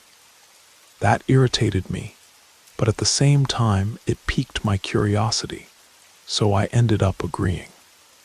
We left on a Thursday afternoon. Aunt Sarah thought it better to avoid traveling on the dirt road at night, so we drove as far as we could, then continued on foot with light backpacks. Walking was exhausting. The strong sun beat down on us, and fine dust rose with each step. The path was flanked by dry brush, fallen fences, and rare houses, either closed or abandoned. Michael photographed everything like a clueless tourist, while Aunt Sarah walked in silence, looking toward the horizon with concern. When we finally spotted the old property, I saw only a ruined shack with a collapsed roof and cracked walls. There was a fallen corral, without a single fence still standing. The wind passed through, making loose boards clap together, creating a sound resembling a lament. I didn't recall having been there before, though it was supposedly our family inheritance. Perhaps I was too young when everything fell apart. The sensation was one of emptiness, as if that place had been the stage for something that drained the life from everything around it. We entered through the front door, which was hanging off its hinges. Inside, I recognized remnants of furniture covered in dust and cobwebs, shattered window glass, a wood stove completely rusted over, and what appeared to be an improvised altar in the corner of the room with melted candles and a broken saint figure. Michael found it macabre and filmed it, laughing. If there's any ghost here, it must be bored with all this mess. Aunt Sarah asked him to show respect. He shrugged. The afternoon passed as we explored the few rooms. In one, a collapsed wardrobe revealed moldy photographs on the floor. I found an image of someone who seemed to be my grandfather, very young, standing beside a woman I didn't recognize. The portrait was stained with fungus, but you could see a certain seriousness in their expressions. I took the picture to Aunt Sarah. She carefully took it and sighed, tucking it into her pocket. As night fell, we lit a few kerosene lamps that my aunt had brought. The wind outside grew denser and colder. We decided to improvise sleeping arrangements in what remained of a bedroom, laying out sleeping bags. Michael complained, saying it was the best accommodation on the planet, but deep down, I noticed he was uneasy. Being in the darkness, without cell signal or distractions, wasn't as funny as he'd expected. Aunt Sarah warned us not to leave the house in the dead of night, speaking in a tone that brooked no argument. There's an ancient weight here.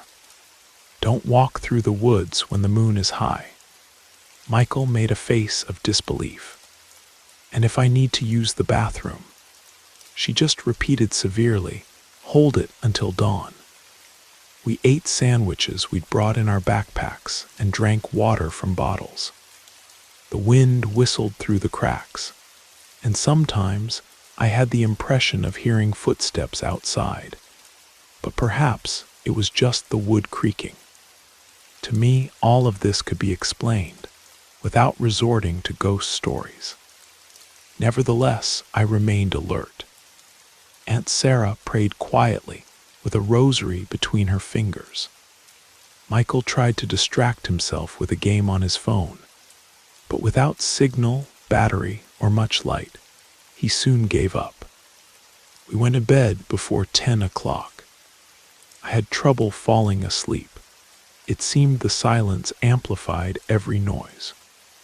Around midnight, I heard a sequence of sounds from outside, like dry leaves being stepped on. I thought it might be some animal, but remembered Aunt Sarah's insistence that we not go out. So I stayed quiet, suppressing the urge to check. Michael snored in the other corner of the room, which gave me some relief since it meant he wouldn't get up to any mischief in the middle of the night. Something woke me up. Sitting on my sleeping bag, I looked to the side and didn't see my aunt. The lamp was almost out, leaving only a faint ember.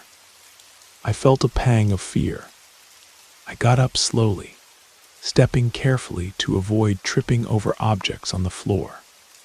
The house seemed even more claustrophobic in the dark. I walked to the living room, quietly calling, "Aunt Sarah." No response.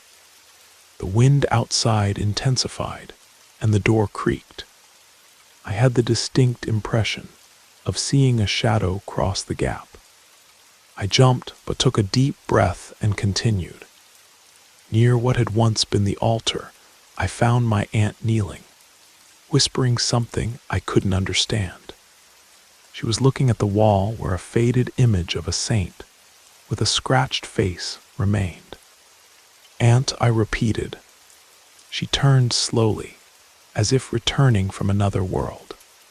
She looked at me with eyes blurred with tears, approached, and grabbed my arm. "Emma, stay in here. Promise me you won't go out," she said with a trembling voice. I nodded affirmatively. She released my arm and wiped her eyes with the back of her hand. She helped me back to the bedroom, where I tried to fall asleep again, while she continued praying in an even lower voice. In the morning, Michael told me he'd also woken during the night, but preferred not to move. The next day, Aunt Sarah decided she needed to resolve something alone in the yard, where the old corral had been. I wanted to accompany her, but she asked that Michael and I just pack our things since we'd be leaving that afternoon. Not quite understanding, I agreed. So while we tried to gather our stuff, we heard strange whispers coming from where she was. Michael made a move to go see, but I stopped him, reminding him my aunt had told us not to interfere. The hours passed, and by mid-afternoon she returned, pale, with the expression of someone who had dived into very painful memories. I asked if everything was all right, but her answer was evasive. "I've done what I had to. Let's go." We grabbed our things and took one last look at the ruined house before leaving. I had a strange feeling, as if something was watching me through a crack in the boards. I didn't see anything, but felt a chill down my spine that made me quicken my pace. Michael noticed my nervousness and laughed, but with that incomplete laugh that doesn't truly convey confidence. We began the journey back to the main road as the sun descended rapidly. As a precaution, Aunt Sarah tried to set a brisk pace. We walked perhaps for 2 straight hours. The sky was already darkening when I noticed Michael had slowed down and was frequently looking behind him, as if expecting to see someone. "What's wrong?" I asked. "Nothing. Just seems like I heard the sound of hooves on the ground." I rolled my eyes impatiently. Must be some loose cow, but his gaze didn't convey playfulness. I continued walking, pretending not to care. Some time passed, and we reached the point where we'd left the car. I felt relief because the night was very dark. We loaded everything quickly, but when it was time to start the engine, it wouldn't catch. Michael went to look under the hood, without much knowledge. Aunt Sarah took a deep breath, her face worn. "Calm down," I said. "We'll try again." After several attempts, the car finally started, and we could proceed. Michael in the back seat remained quiet. The atmosphere inside the vehicle was heavy, almost claustrophobic. We traveled down the dirt road, and the headlights illuminated only dust and brush. At one point, the engine sputtered and the headlight flickered, causing a few seconds of complete darkness. When the light returned, I swear I saw something cross in front of the car. I can't say what it was, maybe an animal. My heart raced. "Did you see that, Aunt?" I asked. She didn't answer, just accelerated. Michael turned pale, but remained quiet. The dirt road finally opened onto a wider path, and we continued until we reached home late at night. I got out and could barely contain a sigh of gratitude. Aunt Sarah said nothing, just grabbed the door keys and went inside. Michael took a quick shower and then threw himself onto a mattress in the living room with no desire to talk. I remained thoughtful, remembering his frightened expression. My aunt locked all the windows and left a candle burning near the kitchen shrine. The following weeks were strange. Michael left earlier than planned, claiming commitments in the city. He didn't seem like the same mocking boy. He was nervous, bit his nails, and barely joked. He left one morning with a hasty hug and sent no news for a while. Aunt Sarah, meanwhile, continued with her prayers and began spreading more herbs than usual around the house. Still, I started noticing noises during the night, footsteps in the yard, shadows passing by the window, just glimpses. The most disturbing was a strange smell, something like burning and sulfur, which came from nowhere and quickly dissipated. I tried to find rational explanations, but my intuition told me there was an unpleasant presence lurking. One night, I woke to a crash in the kitchen. I rushed there and found Aunt Sarah panting, holding a knife that gleamed in the lamplight. She looked at me pale and said only, "Don't open the yard door for anything in this world." I felt confused and spent the night leaning against my bedroom doorframe, my heart racing. If there truly was some evil entity, I couldn't define it. It might be my imagination forged by fear, or some flesh and blood intruder. But the chickens weren't cackling, there were no dog barks, and that made me even more anxious. From then on, things became increasingly tense. On some occasions, I spotted footprints that abruptly ended at the back of the house, as if the person had jumped and disappeared. Aunt Sarah began preparing rosemary tea and forcing me to take a sip before bed. She also insisted on keeping an ember burning in the wood stove all night, claiming the smoke kept away those who shouldn't come near.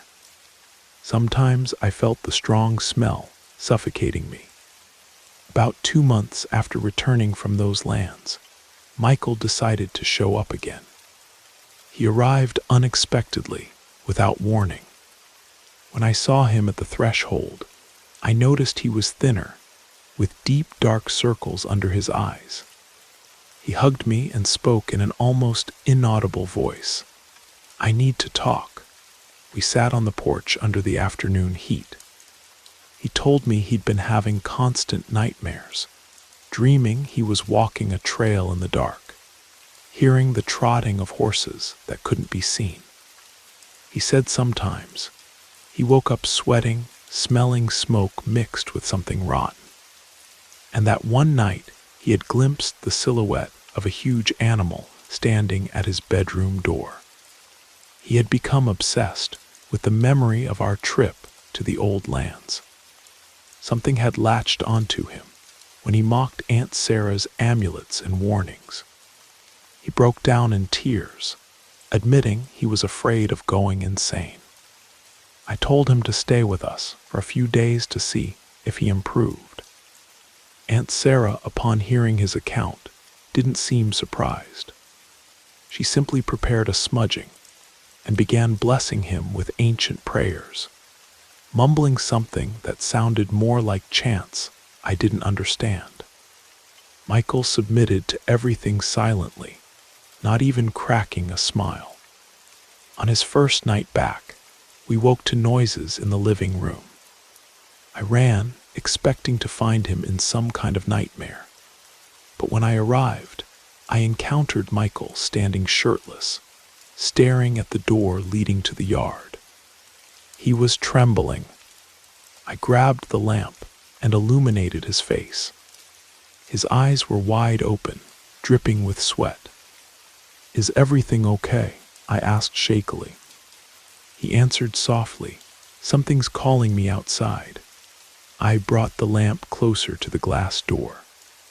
I only saw the darkness of the yard, nothing beyond twisted trees.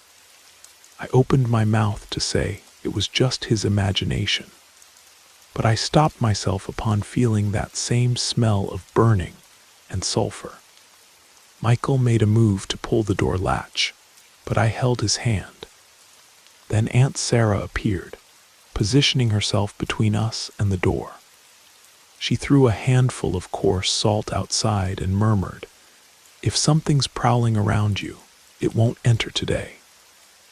Through the crack, an icy wind came in our direction, extinguishing the lamp. In the dark, I heard Michael choke, as if gripped by terror. Aunt Sarah grabbed my arm and murmured, "Emma, help me." "Hold him." I held Michael, who seemed to be in a trance. He swayed his body and tried to repeat someone's name, but couldn't speak clearly.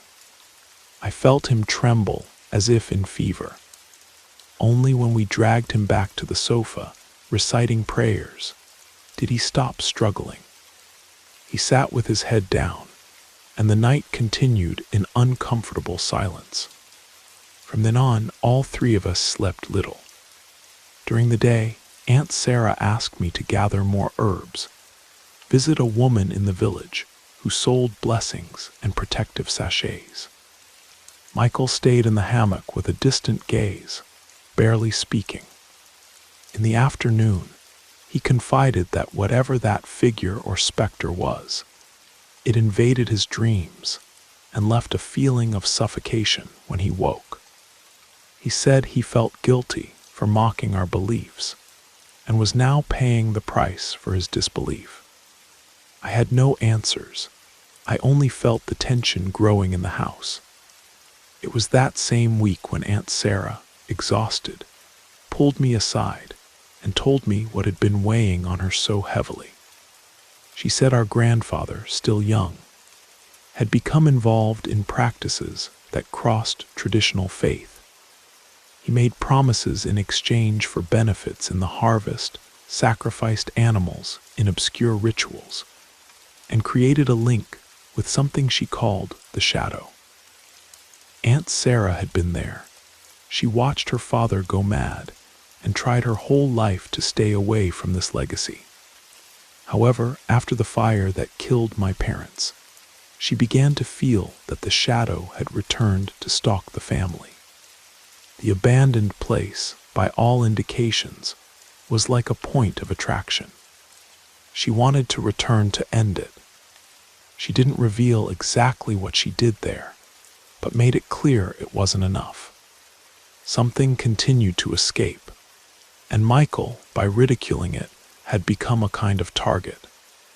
"I myself can't explain it," said Aunt Sarah with a trembling voice, "but I can't let this continue. I'm going to make a final protection." She asked that Michael and I stay in the house, and that when night fell, we gather in the kitchen where she would set up a protection ritual. It wouldn't be anything miraculous or spectacular, just a blend of prayers, smudging, and Catholic prayers, seasoned with the knowledge her mother had passed down to her. I agreed because I was tired of fear. Michael also agreed, since nothing seemed to relieve his torment. On the appointed night, we closed everything up. Aunt Sarah spread a white cloth over the table, placed a bowl of water, and lit candles in each corner. She dripped a few drops of a strong oil and scattered herbs around, repeating short phrases. "What carries darkness shall not pass here." She asked Michael to kneel before the table and rest his forehead on the cloth. He obeyed. I stood beside her. Then she began to pray aloud, something that mixed biblical passages with calls for protection against evil. While doing this, a wind swept through the kitchen, agitating the candle flames. I had the feeling the ceiling would creak at any moment. Aunt Sarah asked me to repeat each word with her, so I joined in supplications I had never heard. In the midst of this ritual, Michael gasped, groaning as if in pain. His body trembled. I placed my hand on his shoulder, trying to comfort him. Aunt Sarah threw a handful of salt into the water and touched his forehead, as if marking an invisible symbol. That's when I heard a bang on the back door. I raised my face, startled, but didn't let go of Michael. The flame of one of the candles went out by itself. That same sensation of smoke and sulfur invaded my nostrils. I swallowed hard. "Don't go, Emma," warned Aunt Sarah, seeing that I had moved toward the door. She approached to throw water around, forming a small wet circle on the cement floor. She continued praying, louder and louder. I thought I detected a noise outside, something like scratches against the wood. I closed my eyes, fighting the urge to run away. The prayer continued for long minutes, and with each verse, the burning smell seemed to recede a little until it disappeared. Michael calmed down, his breathing less labored. When Aunt Sarah finished, silence fell over us. We opened the windows, and the cool night air entered. My heart was still racing, but I no longer felt anything strange. Michael, still kneeling, began to cry with relief. I helped him stand up. Aunt Sarah exhaled with fatigue, explaining that we had closed the crack through which evil had been watching. She didn't sound triumphant, just a statement from someone who did what they could. We spent the rest of the night talking, drinking tea to calm our nerves. Nobody slept well, but by some miracle, no strange noise bothered us until dawn. In the days that followed, Michael slept better. The dark circles diminished, and he regained some of his humor. I also stopped hearing footsteps in the yard, or smelling the sudden scent of sulfur. It seemed that presence had finally ceased. Aunt Sarah, however, remained uneasy. From time to time, I found her sitting in the yard, looking at the dirt road leading to the old lands. She seemed to sense that something wasn't definitively resolved. Michael returned to the city, taking with him a piece of cloth with prayers embroidered on it that Aunt Sarah gave him to sleep with under his pillow. He hugged me before leaving and said that if he started having nightmares again, he would come running back for help. I smiled, but deep down, I feared this would be inevitable. Months passed, and life settled somewhat. The nights were calmer, and routine returned to what it was before. That's when Aunt Sarah's health declined. She began coughing frequently and felt fatigued after any exertion. She insisted she was fine, that it was just the weight of age. but I noticed she was fighting pains she didn't want to admit. I started helping her with everything: gathering firewood, caring for the chickens, preparing meals. Despite this, her cough didn't improve. One afternoon, I was urgently called home. A neighbor who happened to stop by to drop off flour found my aunt collapsed in the kitchen. I rushed there and found her weak but conscious. I took her to the small health clinic in the village, where she was examined. The nurse told me it seemed like something serious in her lungs, perhaps the result of so many years breathing smoke. She needed continuous care that was difficult to get in that region. She was dejected, but refused to leave our house to seek more advanced treatment. She said she felt tied to her roots and would finish what she started there. I didn't understand, but respected her decision.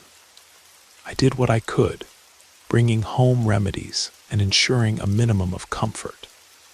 She spent most of her time lying down, and her face became pale. Sometimes I heard her praying quietly between coughs, asking forgiveness for something I didn't fully comprehend. Then, on a starless night, Aunt Sarah called me to her bedroom. She held my hand and spoke in an almost vanished voice. "I'm not afraid to die. I only regret not having closed all the doors.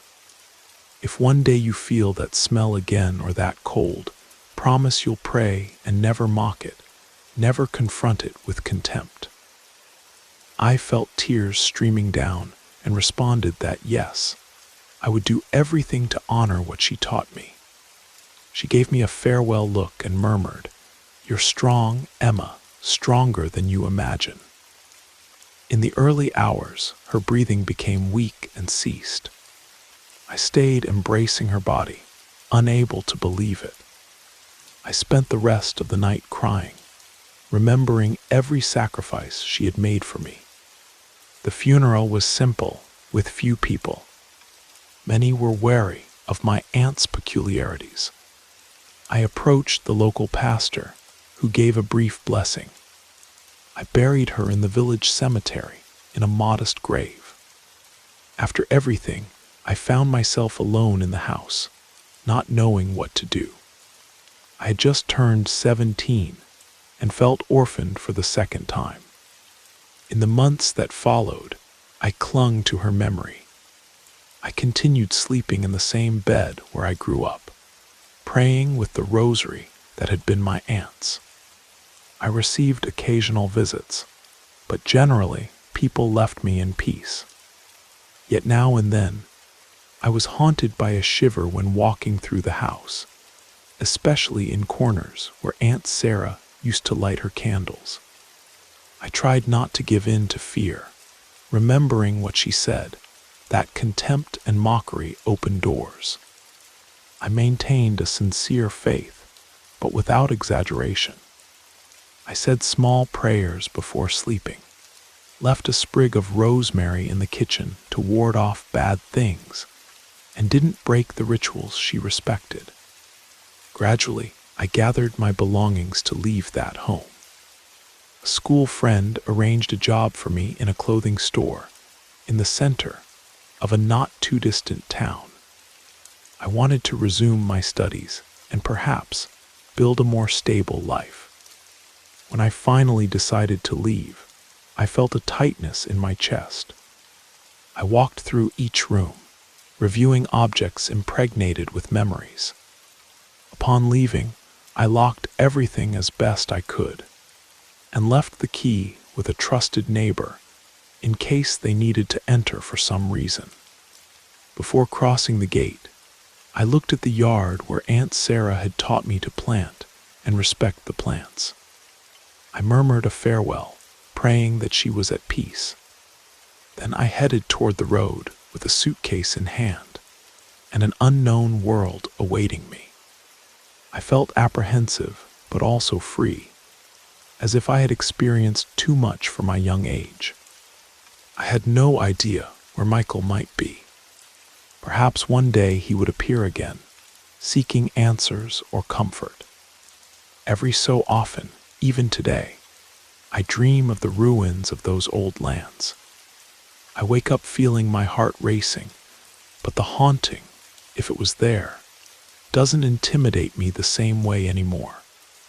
I've learned there are energies and things we don't understand, and it's not our place to mock them, but to respect them. Aunt Sarah did what she could to protect us. I have faith that this was enough for us to move forward.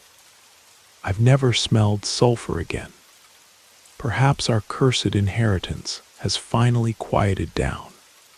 Or perhaps it awaits a new opening if someone decides to test its limits. What I can affirm is that I won't open that door again. I carry in my heart the experience of someone who has lived firsthand how much the unknown can shake us. And if one day the darkness tries to prowl around me again, I'll remember Aunt Sarah's prayers and the strength she instilled in me.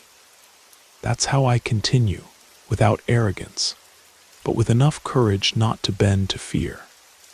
Hey folks, thanks for listening. Click the notification bell to be alerted of all future narrations. I post new videos every day here. Hope to see you in the next ones. Now on screen, I'll leave 2 other good videos that I can.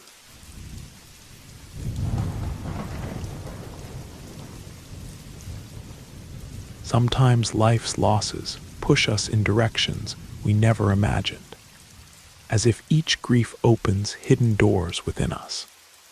This is the story of someone who needed to move forward even when everything seemed to collapse around them, not just for their own pain, but for the good of those who still needed them. What began with sadness and reconstruction would soon transform into a tangle of premonitions, difficult choices, and an atmosphere that seemed to hide something darker than simple family resentment. Good evening, everyone. I decided to share this story because it's been stuck in my chest for too long. Perhaps by telling it, I can finally breathe easier. When I lost my husband Marcus, everything happened suddenly. I was 39 years old, and beyond the pain of grief, I found myself responsible for our 2 children, Tyler and Ethan. I didn't have time to surrender to suffering because I needed to take care of everything Marcus and I had built together. Soon after, I also had to deal with the inheritance left by my father, Joseph, who had passed away not long before. He left me an old 2-story house, painted a faded cream color with peeling paint. In front were 3 commercial spaces, and in the backyard stood 2 small rental houses. I'd always heard stories about how this place was the realization of my father's dream, something he'd worked his entire life to acquire and ensure our family's survival. Initially, the income from the tenants in the 3 commercial spaces and the 2 small houses helped tremendously. Additionally, my late husband had taken out insurance policies that covered initial expenses from the funeral to household bills. The presence of Tyler and Ethan gave me strength. I knew they needed me to stay strong despite everything. Tyler, the oldest, was finishing high school, and Ethan was still in middle school. Each suffered in his own way. I tried to remain solid for them, but at night, locked in my bedroom, I would cry endlessly, remembering Marcus's smile and my father's kind face. Things progressed relatively calmly during the first few months. I managed to pay the bills with rent from the commercial spaces and the 2 smaller houses. Amid the difficulties, Tyler emerged as a dedicated and kind young man. He studied, helped his brother with homework, and supported me when he noticed I was feeling down. However, occasionally I noticed a certain air of restlessness about him, as if something was bothering him, especially regarding household expenses. Eventually, he entered a university in another state, which filled me with pride. Despite the distance, we maintained frequent contact by phone. Tyler was always very attentive to me and his brother, though sometimes he asked questions about our financial situation and commented on the difficulties he had supporting himself away from home. It was during this period that he met Amelia. He would call me excitedly, describing her as a persevering, studious young woman full of plans. He told me they helped each other with assignments, and she even began appearing at our house on weekends when Tyler came to stay with us. Well-educated and participative, Amelia conversed about everything: studies, movies, recipes, and seemed genuinely interested in our well-being.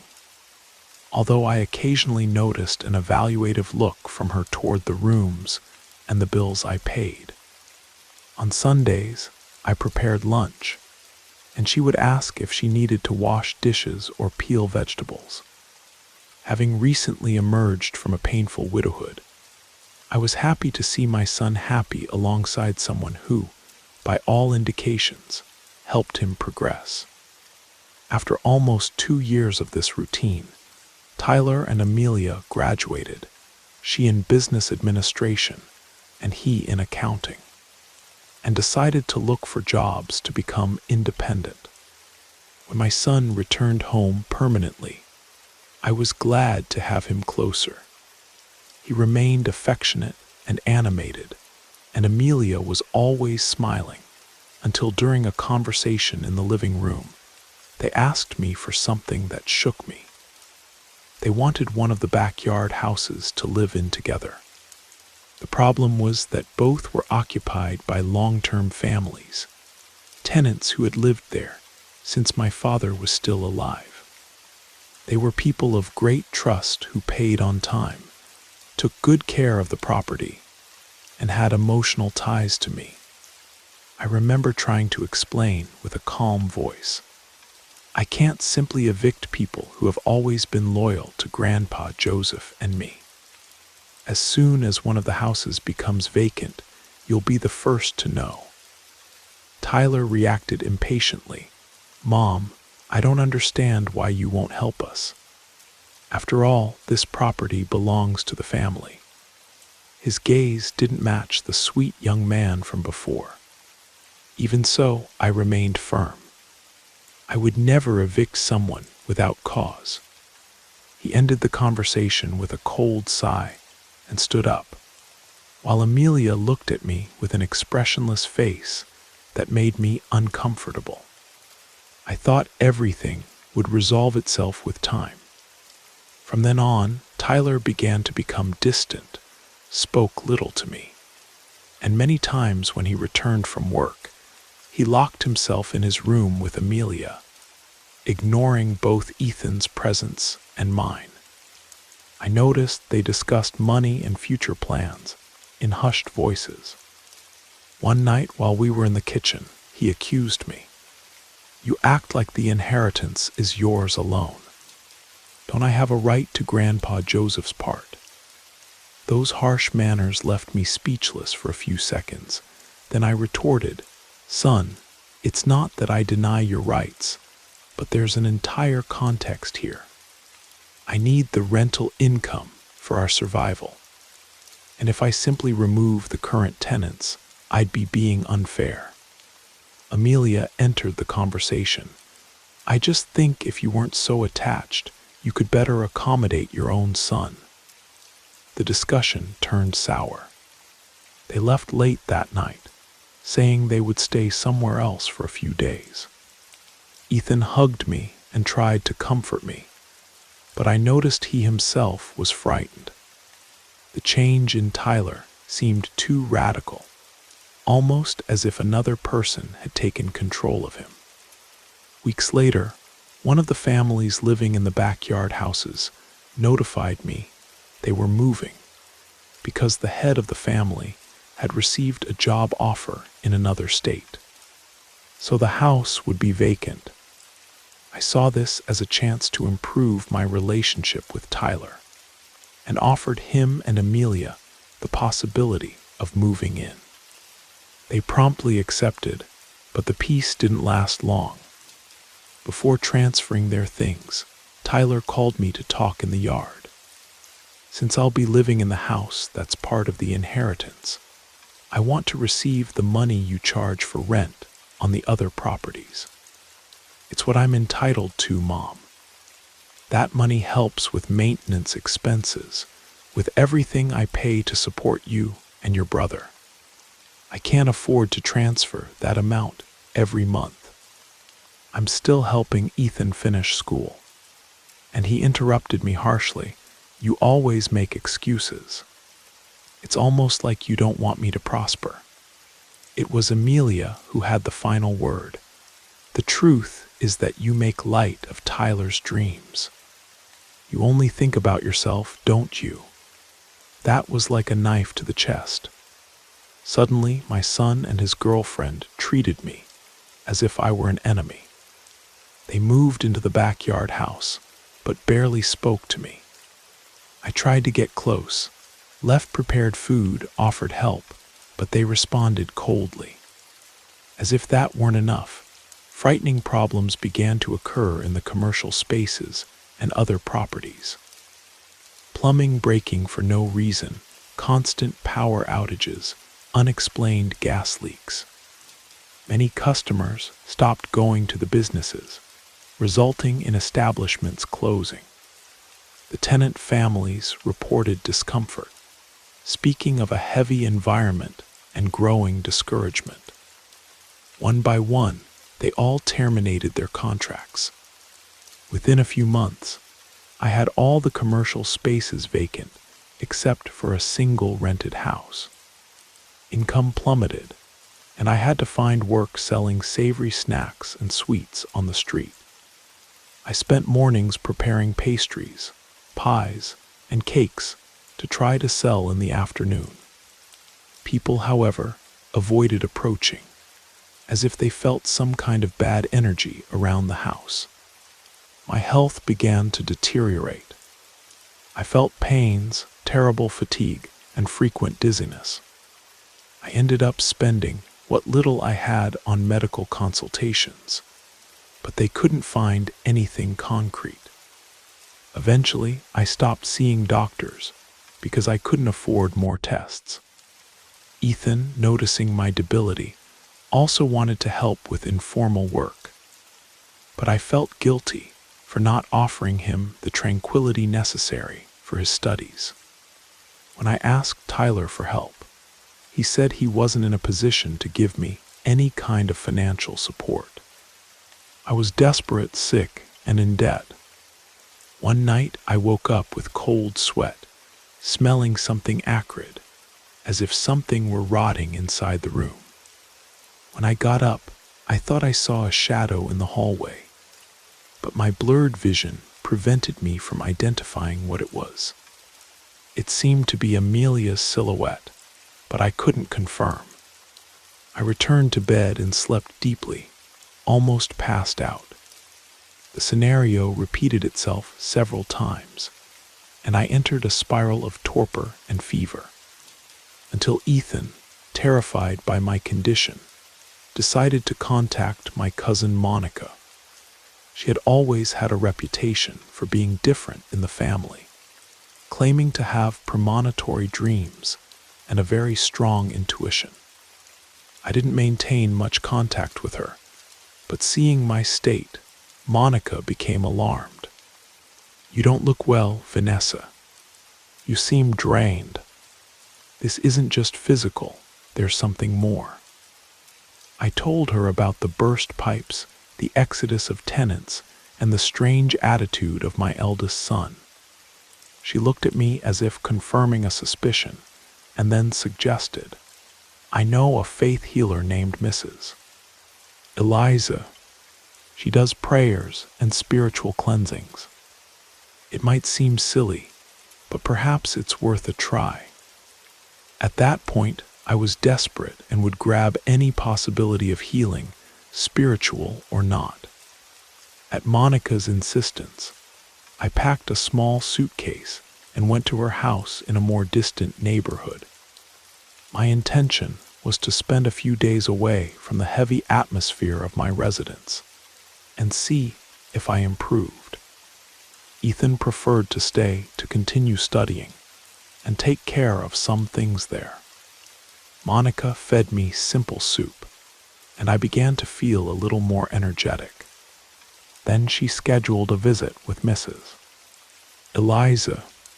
When we arrived at the healer's house, it was almost evening. The place was modest, full of plants and herbs drying on improvised shelves. Mrs. Eliza received me with an attentive look, without saying much. She asked me to describe how I had been feeling. I told her about the illnesses, the sudden bad luck, Tyler's bitterness, and Amelia's cold behavior. She remained silent, then explained, "It's possible there's a spiritual work done against you. If you want, I can check." I accepted. She served me a bitter tea that turned my stomach. Then she prayed quiet prayers while passing a bundle of herbs over my body. Afterward, she performed a ritual with a lit candle and dripped the wax into a basin of water. The wax formed strange contours that she interpreted. Her expression became serious. "Indeed, I see a lot of envy around you. Someone close. It's as if they're sucking your energy." I felt a knot in my throat. The only person who had begun treating me with such hostility, so close, was Amelia. But how could I accuse my son's girlfriend without proof? Mrs. Eliza proceeded with a spiritual cleansing, sprinkled scented water, recited portions of litanies, and asked me to keep my eyes closed. At one point, I felt like crying, something uncontrollable, as if an internal pressure was being released. At the end, she recommended, "You must protect yourself. I'll give you a small cloth pouch. Inside are dried herbs and some salt. Never leave it far from your body. Also take herb baths for 7 consecutive days." Amid skepticism and fear, I thanked her and followed the instructions. During the days I stayed at Monica's house, I began to slowly improve. The fever decreased. I returned to eating with more appetite and no longer had strange dreams. I even received a call from a businessman interested in renting one of the vacant commercial spaces, which gave me a breath of financial hope. When I returned to my residence, Ethan ran to hug me. "Mom, you look different." I noticed, however, that the house was silent and heavy. The backyard rooms where Tyler and Amelia lived remained closed most of the time. At night, I heard knocks on the wall, as if someone was trying to disturb me. As I lay down, I held the pouch against my chest, repeating the prayers I had learned. Suddenly, I remembered Mrs. Eliza saying that the enemy could be much closer than I imagined. The days went on, and I noticed that Tyler appeared rarely. He seemed to leave early and return very late. Amelia would pass through the kitchen, but avoided even looking me in the eyes. When we occasionally met in the hallway, she sketched a forced smile that gave me chills. I sometimes noticed her holding bottles or jars with strange colored liquids that she quickly stored in bags or cabinets. One evening, to my surprise, Tyler came home asking to speak with me privately. I sat at the table with him, my hands cold with anxiety. He looked at me for a few moments before speaking. "Mom, Amelia is pregnant." I'm going to marry her. I was paralyzed. I didn't know they were planning to have a child or get married so soon. Despite the disagreement between us, I had a mix of feelings: surprise, apprehension, sadness, and a hint of joy at becoming a grandmother. Still, fear prevailed. I tried to express some support. If that's what you want, I'm by your side. I just hope I didn't have the courage to finish the sentence. I looked at my son's face, which remained distant but not as aggressive as before. He got up before I could say anything else and went to his room. The following weeks were strangely silent. I watched the passing hours, taking care of the yard and trying to fix up the commercial spaces to attract new tenants. Although few people were interested in closing a deal because of the stories circulating in the neighborhood, it seemed like the bad luck was giving a truce, but I didn't know for how long. Ethan returned from school and did small, odd jobs, as he insisted on contributing to expenses. Tyler and Amelia hardly appeared, and I noticed a tense atmosphere between them. Until one early morning, when I heard noises coming from the backyard. I went down with a flashlight in hand, my heart racing. I advanced slowly, but only saw darkness. I noticed, however, that the window of their small house was ajar. Inside the room, a pale light illuminated Amelia standing, holding what appeared to be a vial. I thought she saw me, but I'm not sure. The next day, I found a dark residue on the floor of the hallway, connecting the yard to my kitchen door. I cleaned everything, feeling chills, remembering the rituals that, according to Mrs. Eliza, ill-intentioned people could do to sicken others.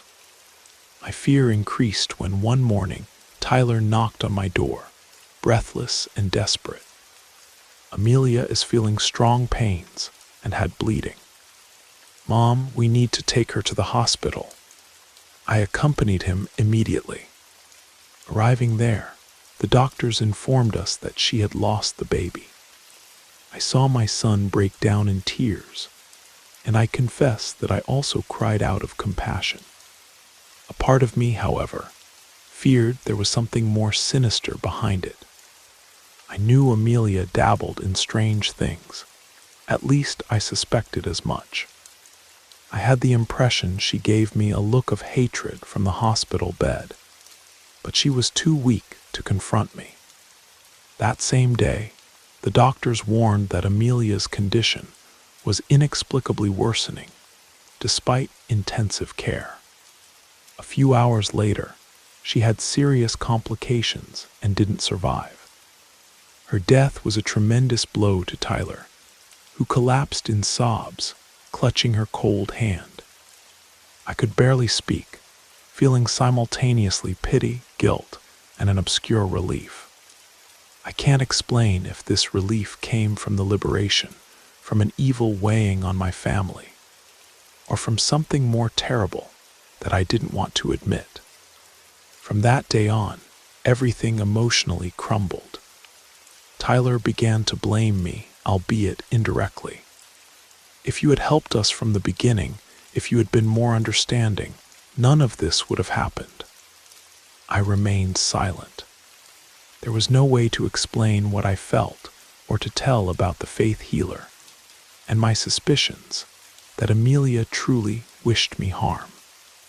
To make matters worse, I noticed that certain strange aspects persisted: sounds on the roof at night, sudden winds that made the windows vibrate, and especially that acrid smell appearing again in some rooms, as if Amelia's presence was still lurking. I remembered Mrs. Eliza's words about spiritual bindings that can persist even after the death of the one who created them. Tyler, for his part, entered a deep depression, locking himself in his room or leaving without explanation. Ethan tried to maintain the balance of the house, but I saw his tense eyes, worried about what else might happen.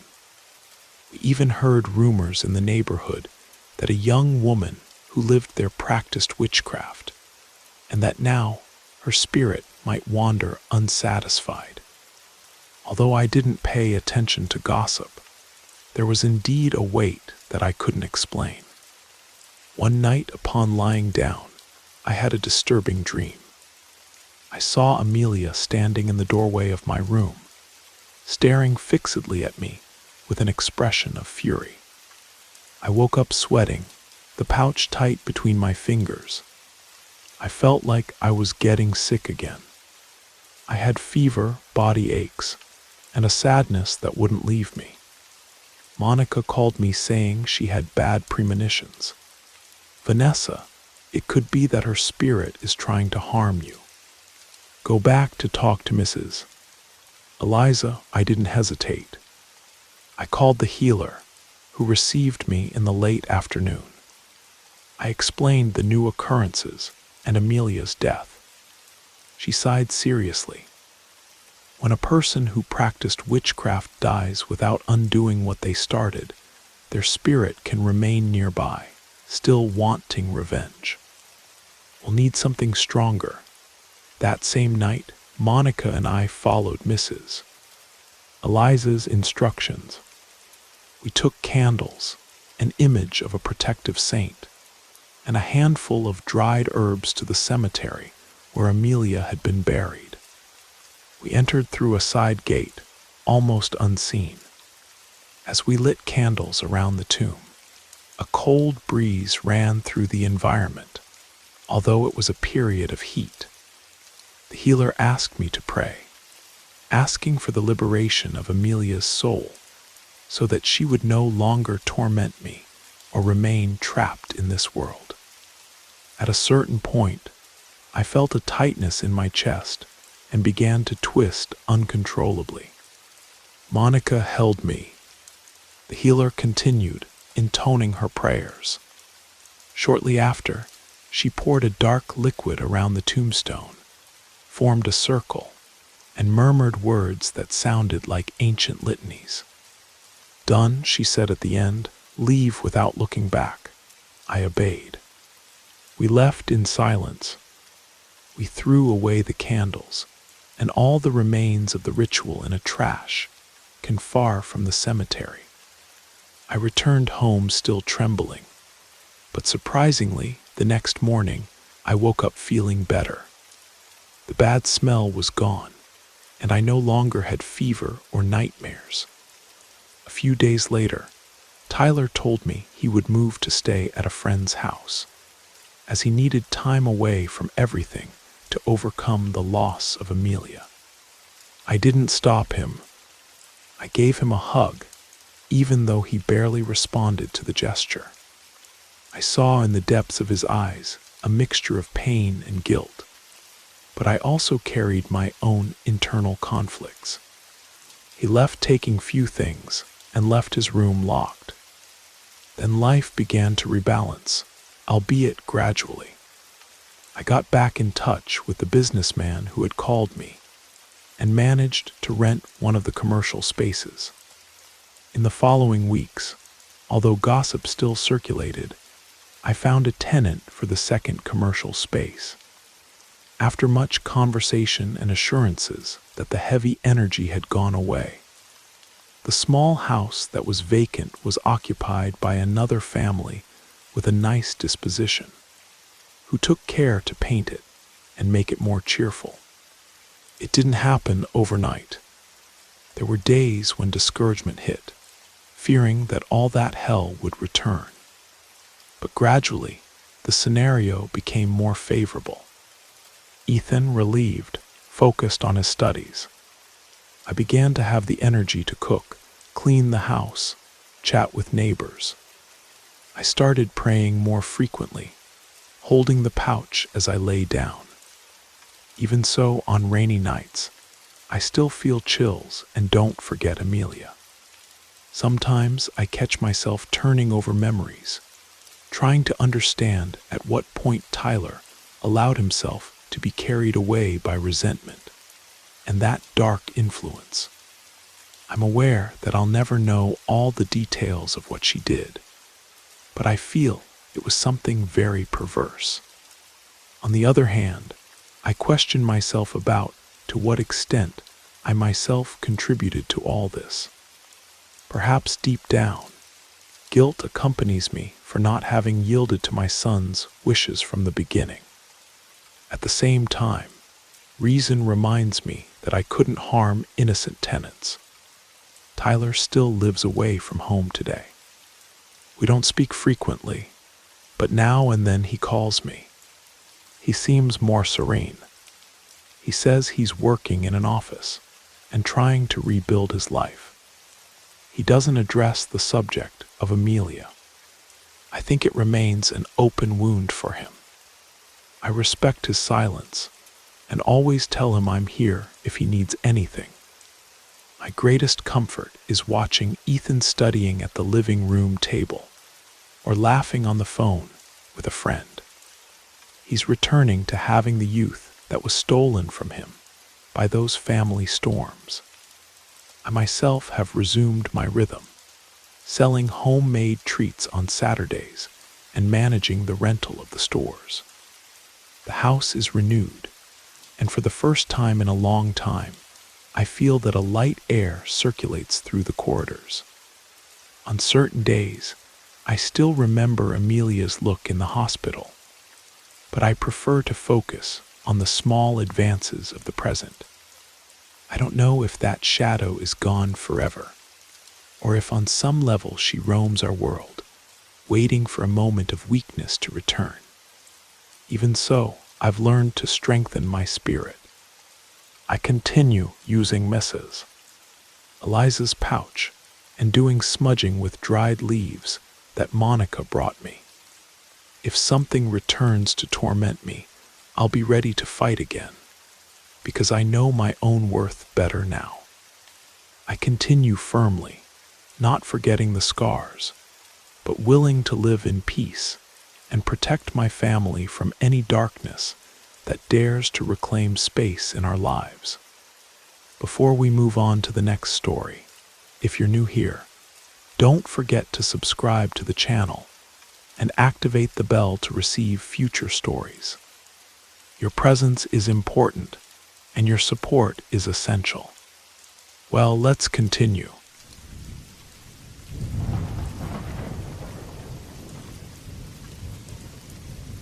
I grew up in a small lakeside town in northern Michigan, where pine forests stretched as far as the eye could see, and gravel roads connected scattered neighborhoods. Our house sat on a narrow street with a concrete patio, where my mother loved to cultivate herbs and hardy flowers that could withstand the harsh winters. I remember being a child and spending afternoons playing card games with my younger sister Emma in the hallway that separated the bedrooms from the main living room. My mother, Joyce, worked in the kitchen most of the day, always accompanied by the radio playing softly in the background. My father, Robert, would leave early to work as a security guard at a warehouse on the outskirts of town, returning only in the late afternoon with a tired but serene look on his face. From an early age, my best friend was Melissa. She lived just a few houses away from ours, and we knew each other because our mothers would visit to drink coffee and exchange recipes for cakes and homemade preserves. Melissa and I were the same age, and during childhood, we used to play tag in her backyard, which was full of fruit trees and flowers hanging in large pots. We'd run among the plants, create imaginary stories, and sometimes pretend we were explorers of an unknown world. I felt safe in her company because we were like sisters who shared every discovery of daily life. As we grew older, we attended the same local school.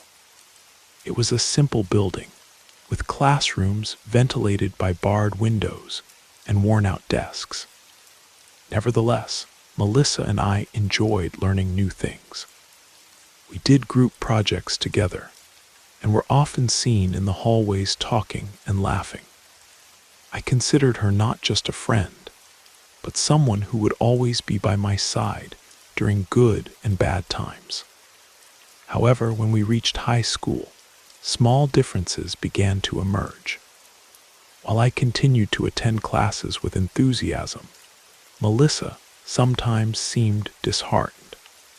She said she didn't see the point in studying so much. Our parents noticed this change, but preferred not to intervene directly. Still, we remained close. During breaks, we exchanged snacks and confidences, laughed at small jokes, and nothing seemed to shake the friendship that had grown with us.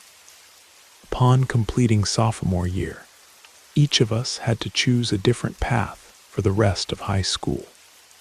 I enrolled in a nearby school that offered a technical course in healthcare. Melissa, on the other hand, went to another institution that provided a curriculum more focused on STEM, because her parents encouraged her to become an engineer. Although we attended different schools, we still saw each other regularly. We would walk around town on weekends or meet at small community events, like the town festival held every year in mid-July. Around my 17th birthday, I began to feel an urge to explore the world beyond our small town. I was preparing to take college entrance exams in a larger city, and between books and study guides, I also met new people who came from other regions to study. It was during one of those academic conversations that I became close to Nathan. He was a friendly guy with short hair and a calm voice. We bumped into each other at a small bookstore where I was looking for a biology manual. He started the conversation by asking if I was taking prep courses, and we exchanged contacts. We began to talk frequently. Nathan would invite me for smoothies or snacks after preparatory classes. Before I knew it, I was already nurturing feelings of affection for him.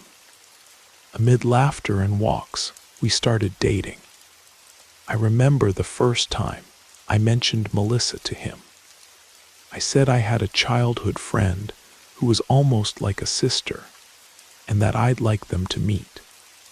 He seemed enthusiastic and said, "Sure, we can arrange something for the weekend." However, when I mentioned the same idea to Melissa, she became strangely hesitant. She replied that she was busy studying for exams and might not be able to make it. After several attempts to find a time when the three of us could meet, she stopped responding to my messages. That caused me some unease, but I tried not to let it affect me too much. I thought maybe she was going through some turbulent period. After all, we'd been friends for a long time, and nothing seemed capable of destroying that bond. I finished high school, and with my entrance exam results in hand, I prepared to move to the city and enter university. It wasn't a huge institution, but it was still far from our town. I began living in a small student apartment with a classmate who also came from elsewhere. Melissa and I, at that point, were only talking sporadically. Sometimes she would appear on social media to comment on a photo of mine with Nathan, but rarely called me to chat. Deep down, I thought everything would eventually return to normal. Nathan and I officially became a couple. He would visit my hometown with me on holidays or long weekends, and got to know my family.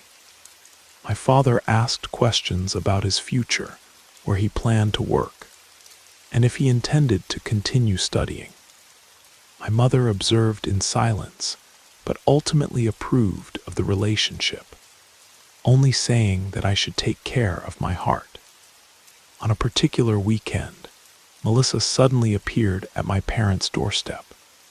She said she wanted to rekindle our friendship and missed when we were inseparable. I welcomed her with joy because I still considered her my best friend. I sat with her on the porch and asked how her life was going. She told me she couldn't get into a university at the same time as I did and was feeling lonely in town. She also said, "You know, if you invite me again to go out with Nathan, I'll go. I think I was a bit weird before, but now I want to get to know your boyfriend better." I was pleased and set up a meeting for the following weekend. However, on the agreed day, Melissa canceled at the last minute. Then she tried to reschedule, but we kept missing each other. With each attempt, something happened. Either her phone was off, or she would send messages only the next day saying she had fallen ill. I tried not to judge, but there was always the impression that she was avoiding me while, at the same time, demanding closeness. It was confusing. The weeks passed, and university life completely absorbed me. Between classes, assignments, and labs, I hardly had time to return to my hometown. Nathan and I maintained our routine of meeting during breaks, and everything was going well. Until one day, I received a call from Melissa saying she urgently needed to talk to me. Her voice sounded distressed and somewhat desperate. "Please, I just want to talk. It's been so long since we've seen each other, and I miss being your confidant. Don't abandon me." I felt sorry for her. We agreed that during the next long weekend, I would go to town and spend an afternoon with her. When I arrived, Melissa was waiting for me at the gate of her house. She had a package of cornbread muffins in her arms, saying she had made them especially for me. We talked, laughed a bit, and she wanted to know how I was doing at university. She mentioned feeling very bad about having distanced herself from me, and that she would like to make up for it by being more present. She said she could accompany me on any outing with Nathan, that we could form an inseparable trio of friends. At first, I found it pleasant, but over time, I noticed she would send me messages all day long, asking if I was with him, what we were doing, and if I would visit him soon. When I returned to university, I took the muffins to my room. I tried one of them and found the taste strange, somewhat bitter. I didn't want to throw them away out of respect, but I also couldn't eat any more. I left them in a corner of the communal kitchen and ended up forgetting about them. A few days later, I entered the room and smelled a rancid odor. The muffins were already spoiled. I threw everything in the trash, believing it was just a recipe that hadn't turned out well. During this time, Melissa was sending me increasingly long and insistent messages, but without saying anything concrete.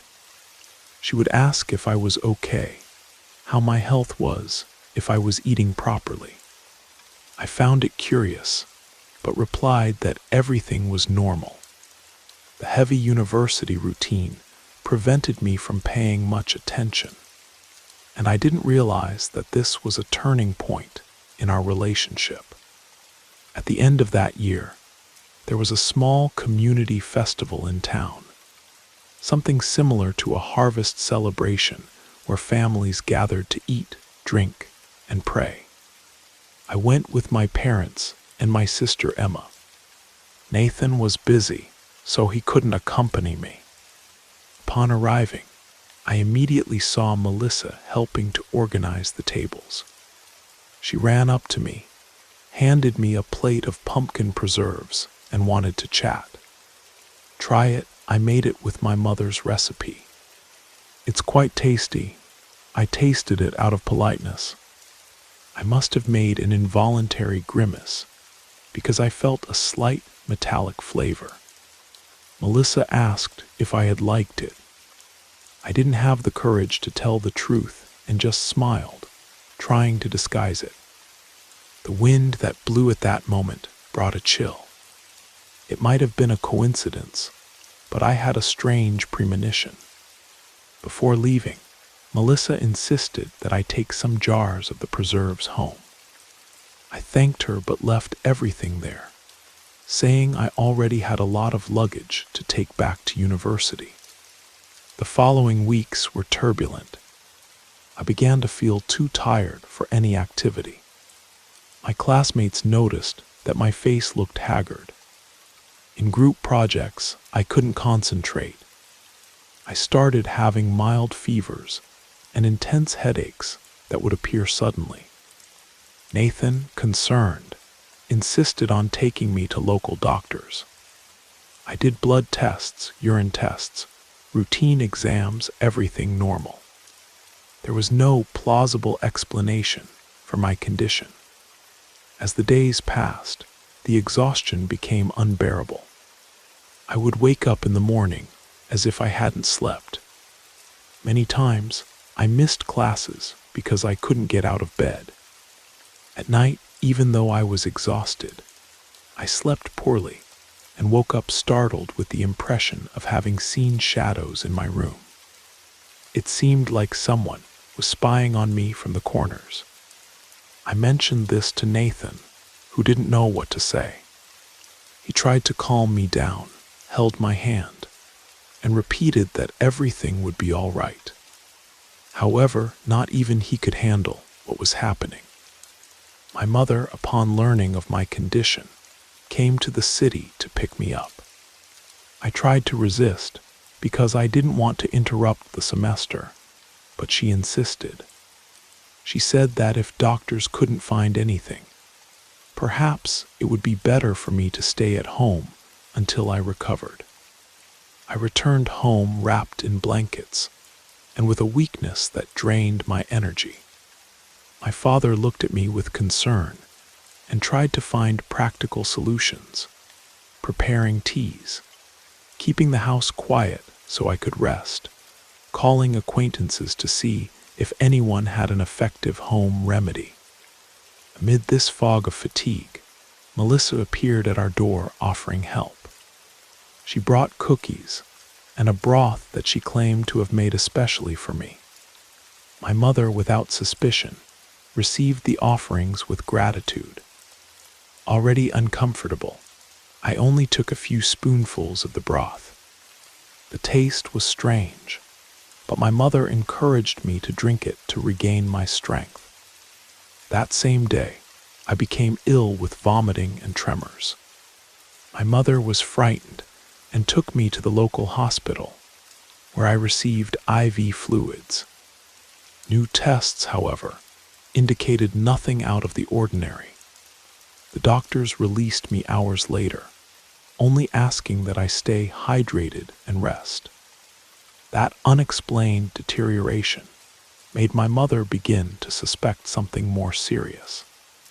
However, it still didn't cross her mind that Melissa could have any involvement. She was a girl who had grown up with me, frequented our house since she was little. It would be absurd to suspect her. I also was reluctant to accept the possibility that my friend was harming me. Actually, my mother began to suspect an imbalance in food, or even a mysterious poisoning. But occasionally, she would drop a worried comment. I wonder if someone is jealous. But that must be nonsense. Nevertheless, the fatigue continued and worsened. The dark circles under my eyes became deeper. My skin turned yellowish, and I had no appetite. My sister Emma would look at me with fear. Sometimes I would see her leaning against the doorframe of my room, observing in silence, as if expecting me to faint at any moment. Nathan tried to call me, but I didn't have the strength to talk for long. He offered to come to town to support me, but after a few days, he began to distance himself. He would only call to say words of encouragement, as if he didn't know how to deal with that mysterious illness. One afternoon, I heard my parents talking in the kitchen. "I don't know what else to do," my father said with a grave voice. "Medicine doesn't explain what's happening to her." "Could it be something spiritual?" my mother sighed. "It could be. I'll look for someone who understands these things. I can't lose my daughter." A few days later, a family acquaintance mentioned a faith healer who lived in the outskirts of town, an elderly woman who helped people with prayers and blessings. My parents, desperate, decided to seek her out. When they brought her home, I saw an elderly woman with gray hair tied in a bun, wearing a long skirt and a simple blouse enter. She had firm eyes and introduced herself as Mrs. Patricia. "Let me look at the girl," she said, carrying a bag where she probably kept objects for prayer. "I feel something heavy in the air." I lay in my bed, barely able to react. "Mrs. Patricia asked everyone to leave except my mother. She lit a candle, waved a bunch of herbs around me, and murmured prayers that I couldn't identify. The smell of the burning incense made me want to vomit. At some point, she told me to sit up, held my hands, and fixed her gaze on me. "You ate something that was given to you with ill intentions. I feel very dense energy. It seems like envy. It seems like resentment." My mother's eyes widened in disbelief. I swallowed hard because the possibility that someone was intentionally harming me left me apprehensive. "Mrs. Patricia continued her prayer, passed the herbs around my head, blew on the lit candle, and I saw the smoke rise in spirals. Then she handed me a cup with a liquid that looked like a mixture of bitter leaves. I had to drink it slowly.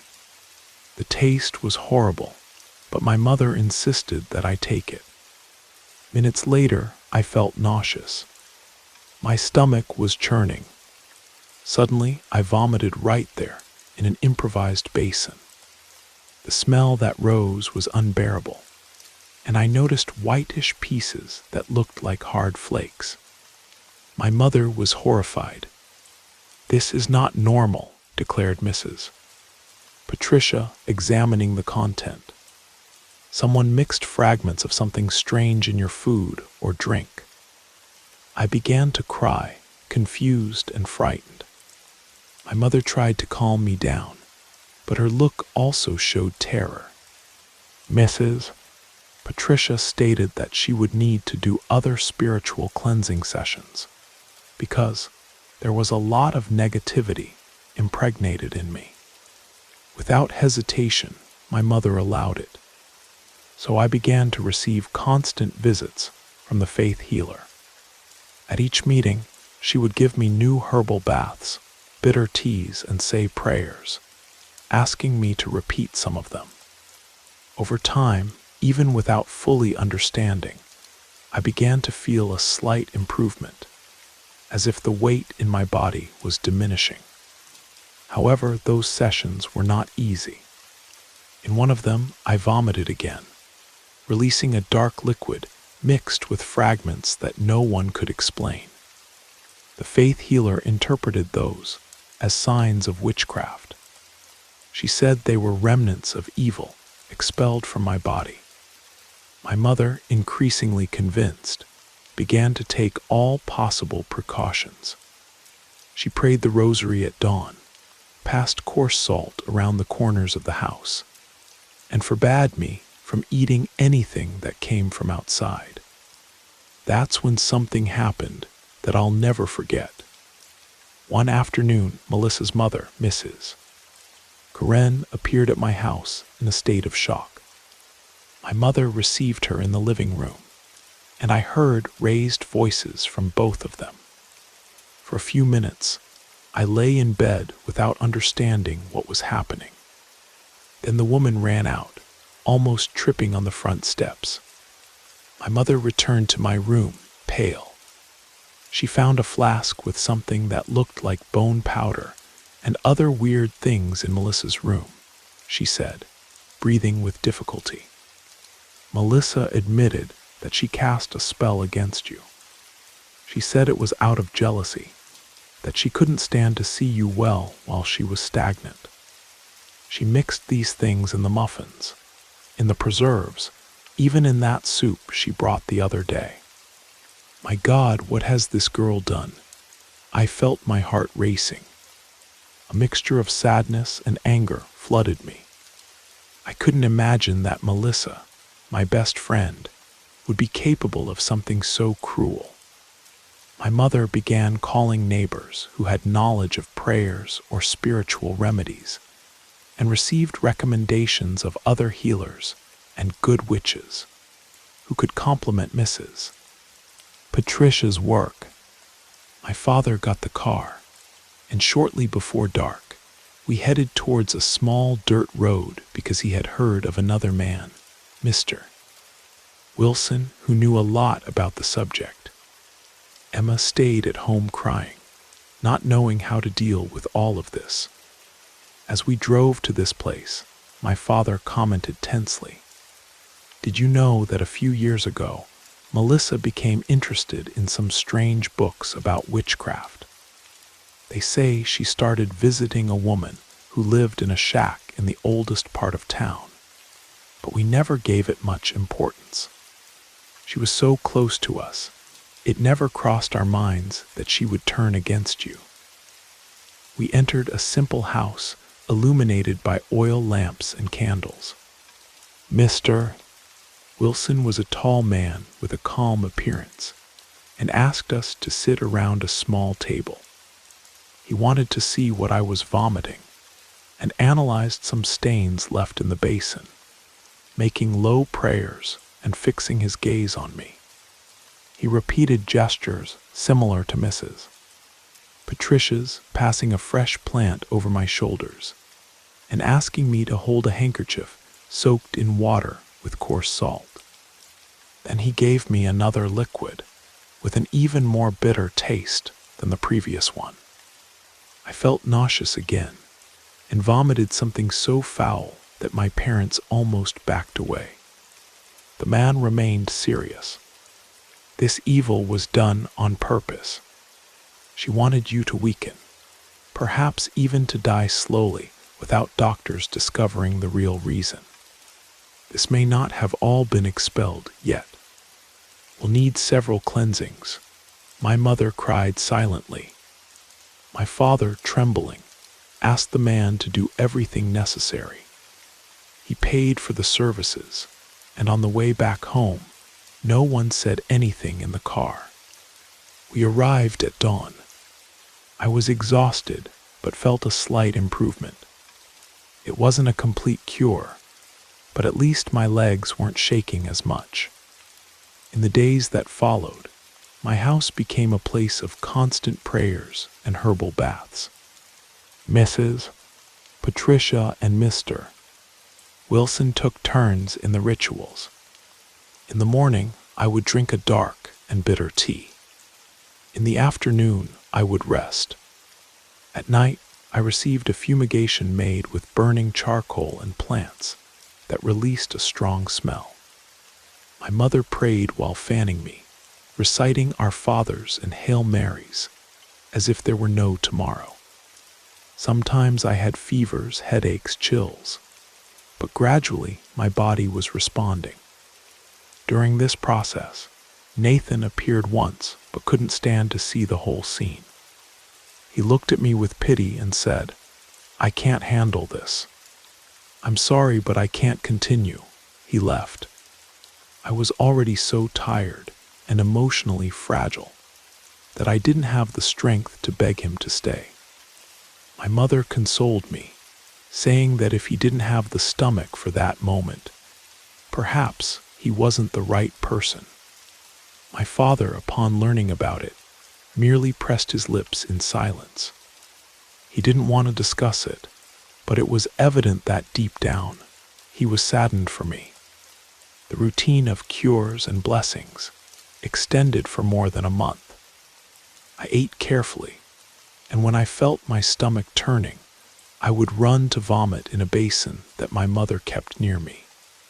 Over time, the strange substances diminished until one day I vomited something that moved, looking like a small whitish worm. And after that, I didn't vomit anything more besides bile, and normal food remains. The faith healer and the healer said that represented the end of the purification process. After that, I began to sleep better and felt more energetic, although I was still weak. During this time, rumors spread throughout the town. Some said Melissa messed with diabolic things. Others said it was all an invention. Her mother, Mrs. Karen, disappeared from everyone's sight.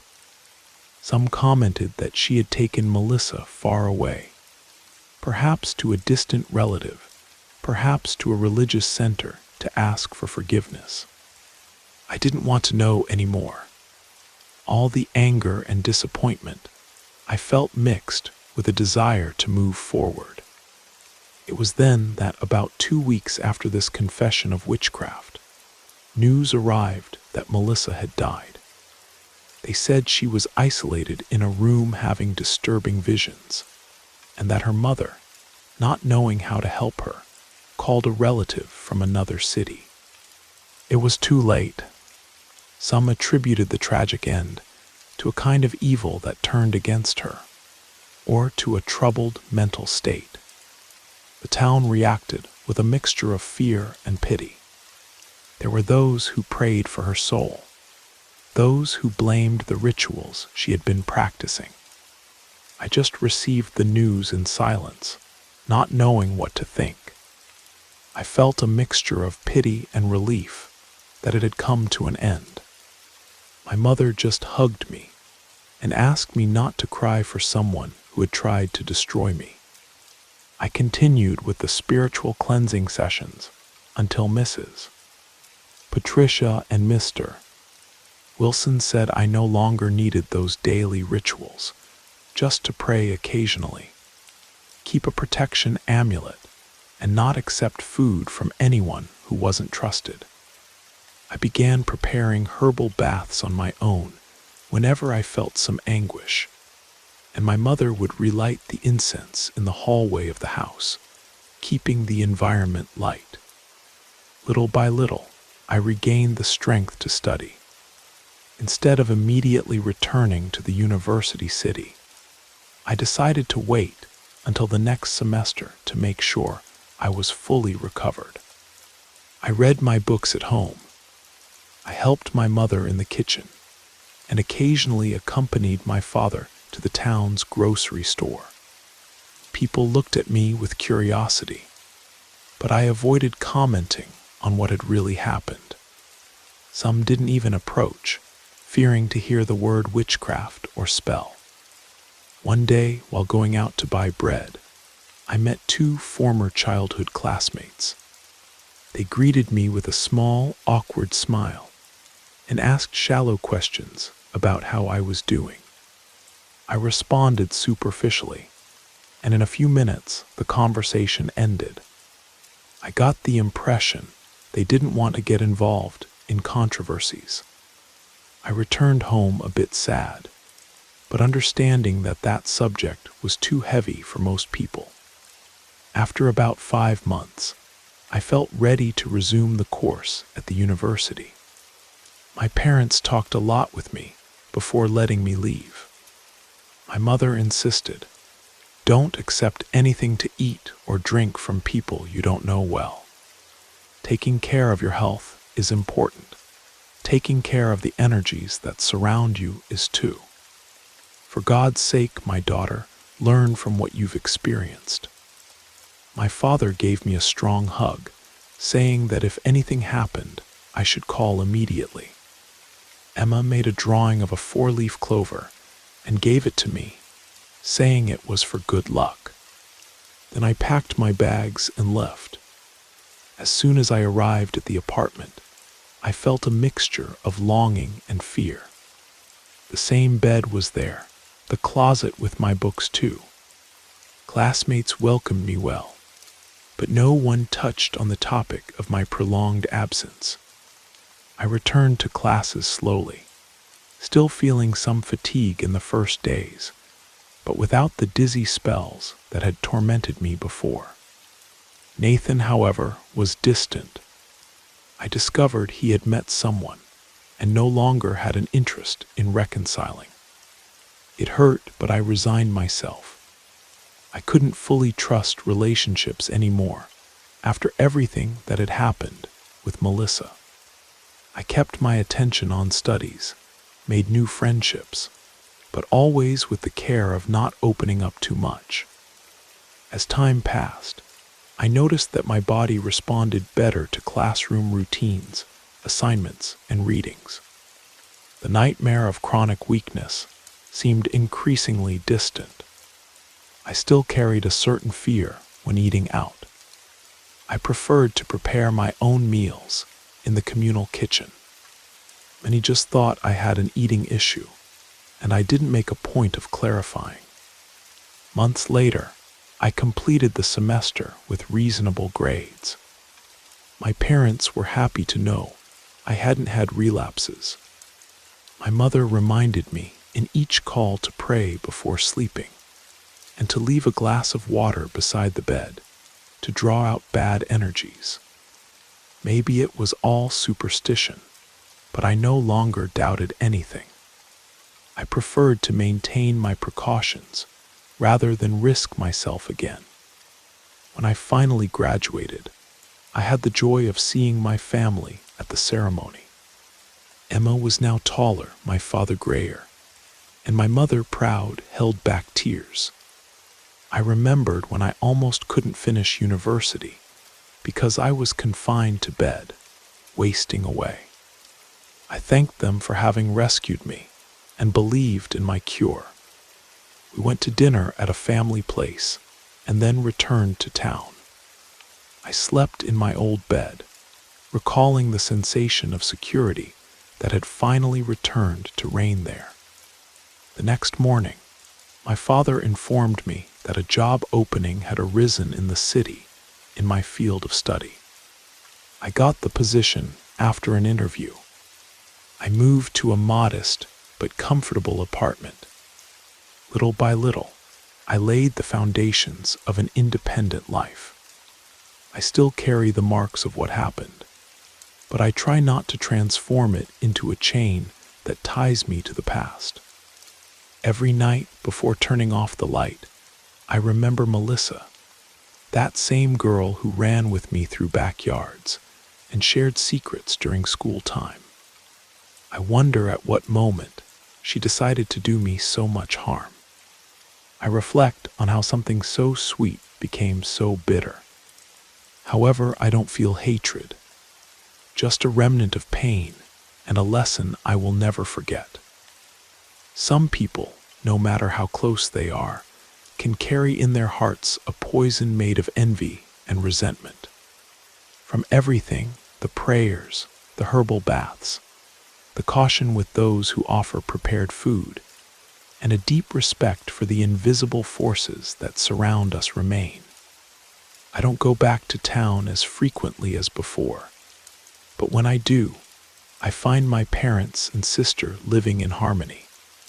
The house no longer has that dense air, the rue branches hanging on the doorposts, the coarse salt in the corners, and the constant prayers seem to have shielded the home against any new assault of bad energies. My mother still receives occasional visits from curious neighbors, but avoids giving details.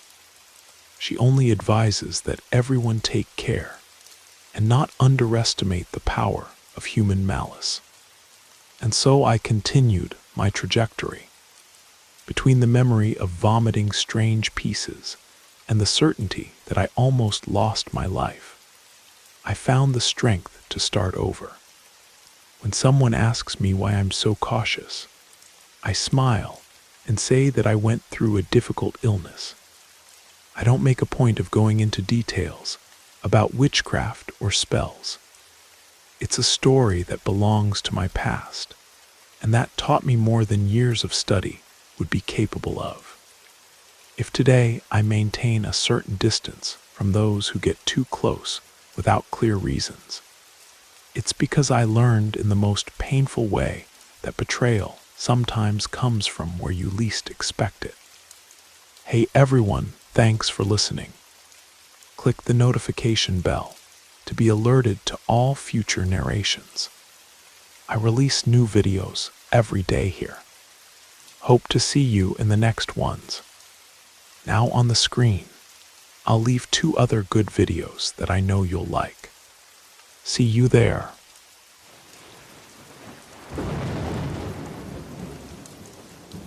You made it to the end of the stories.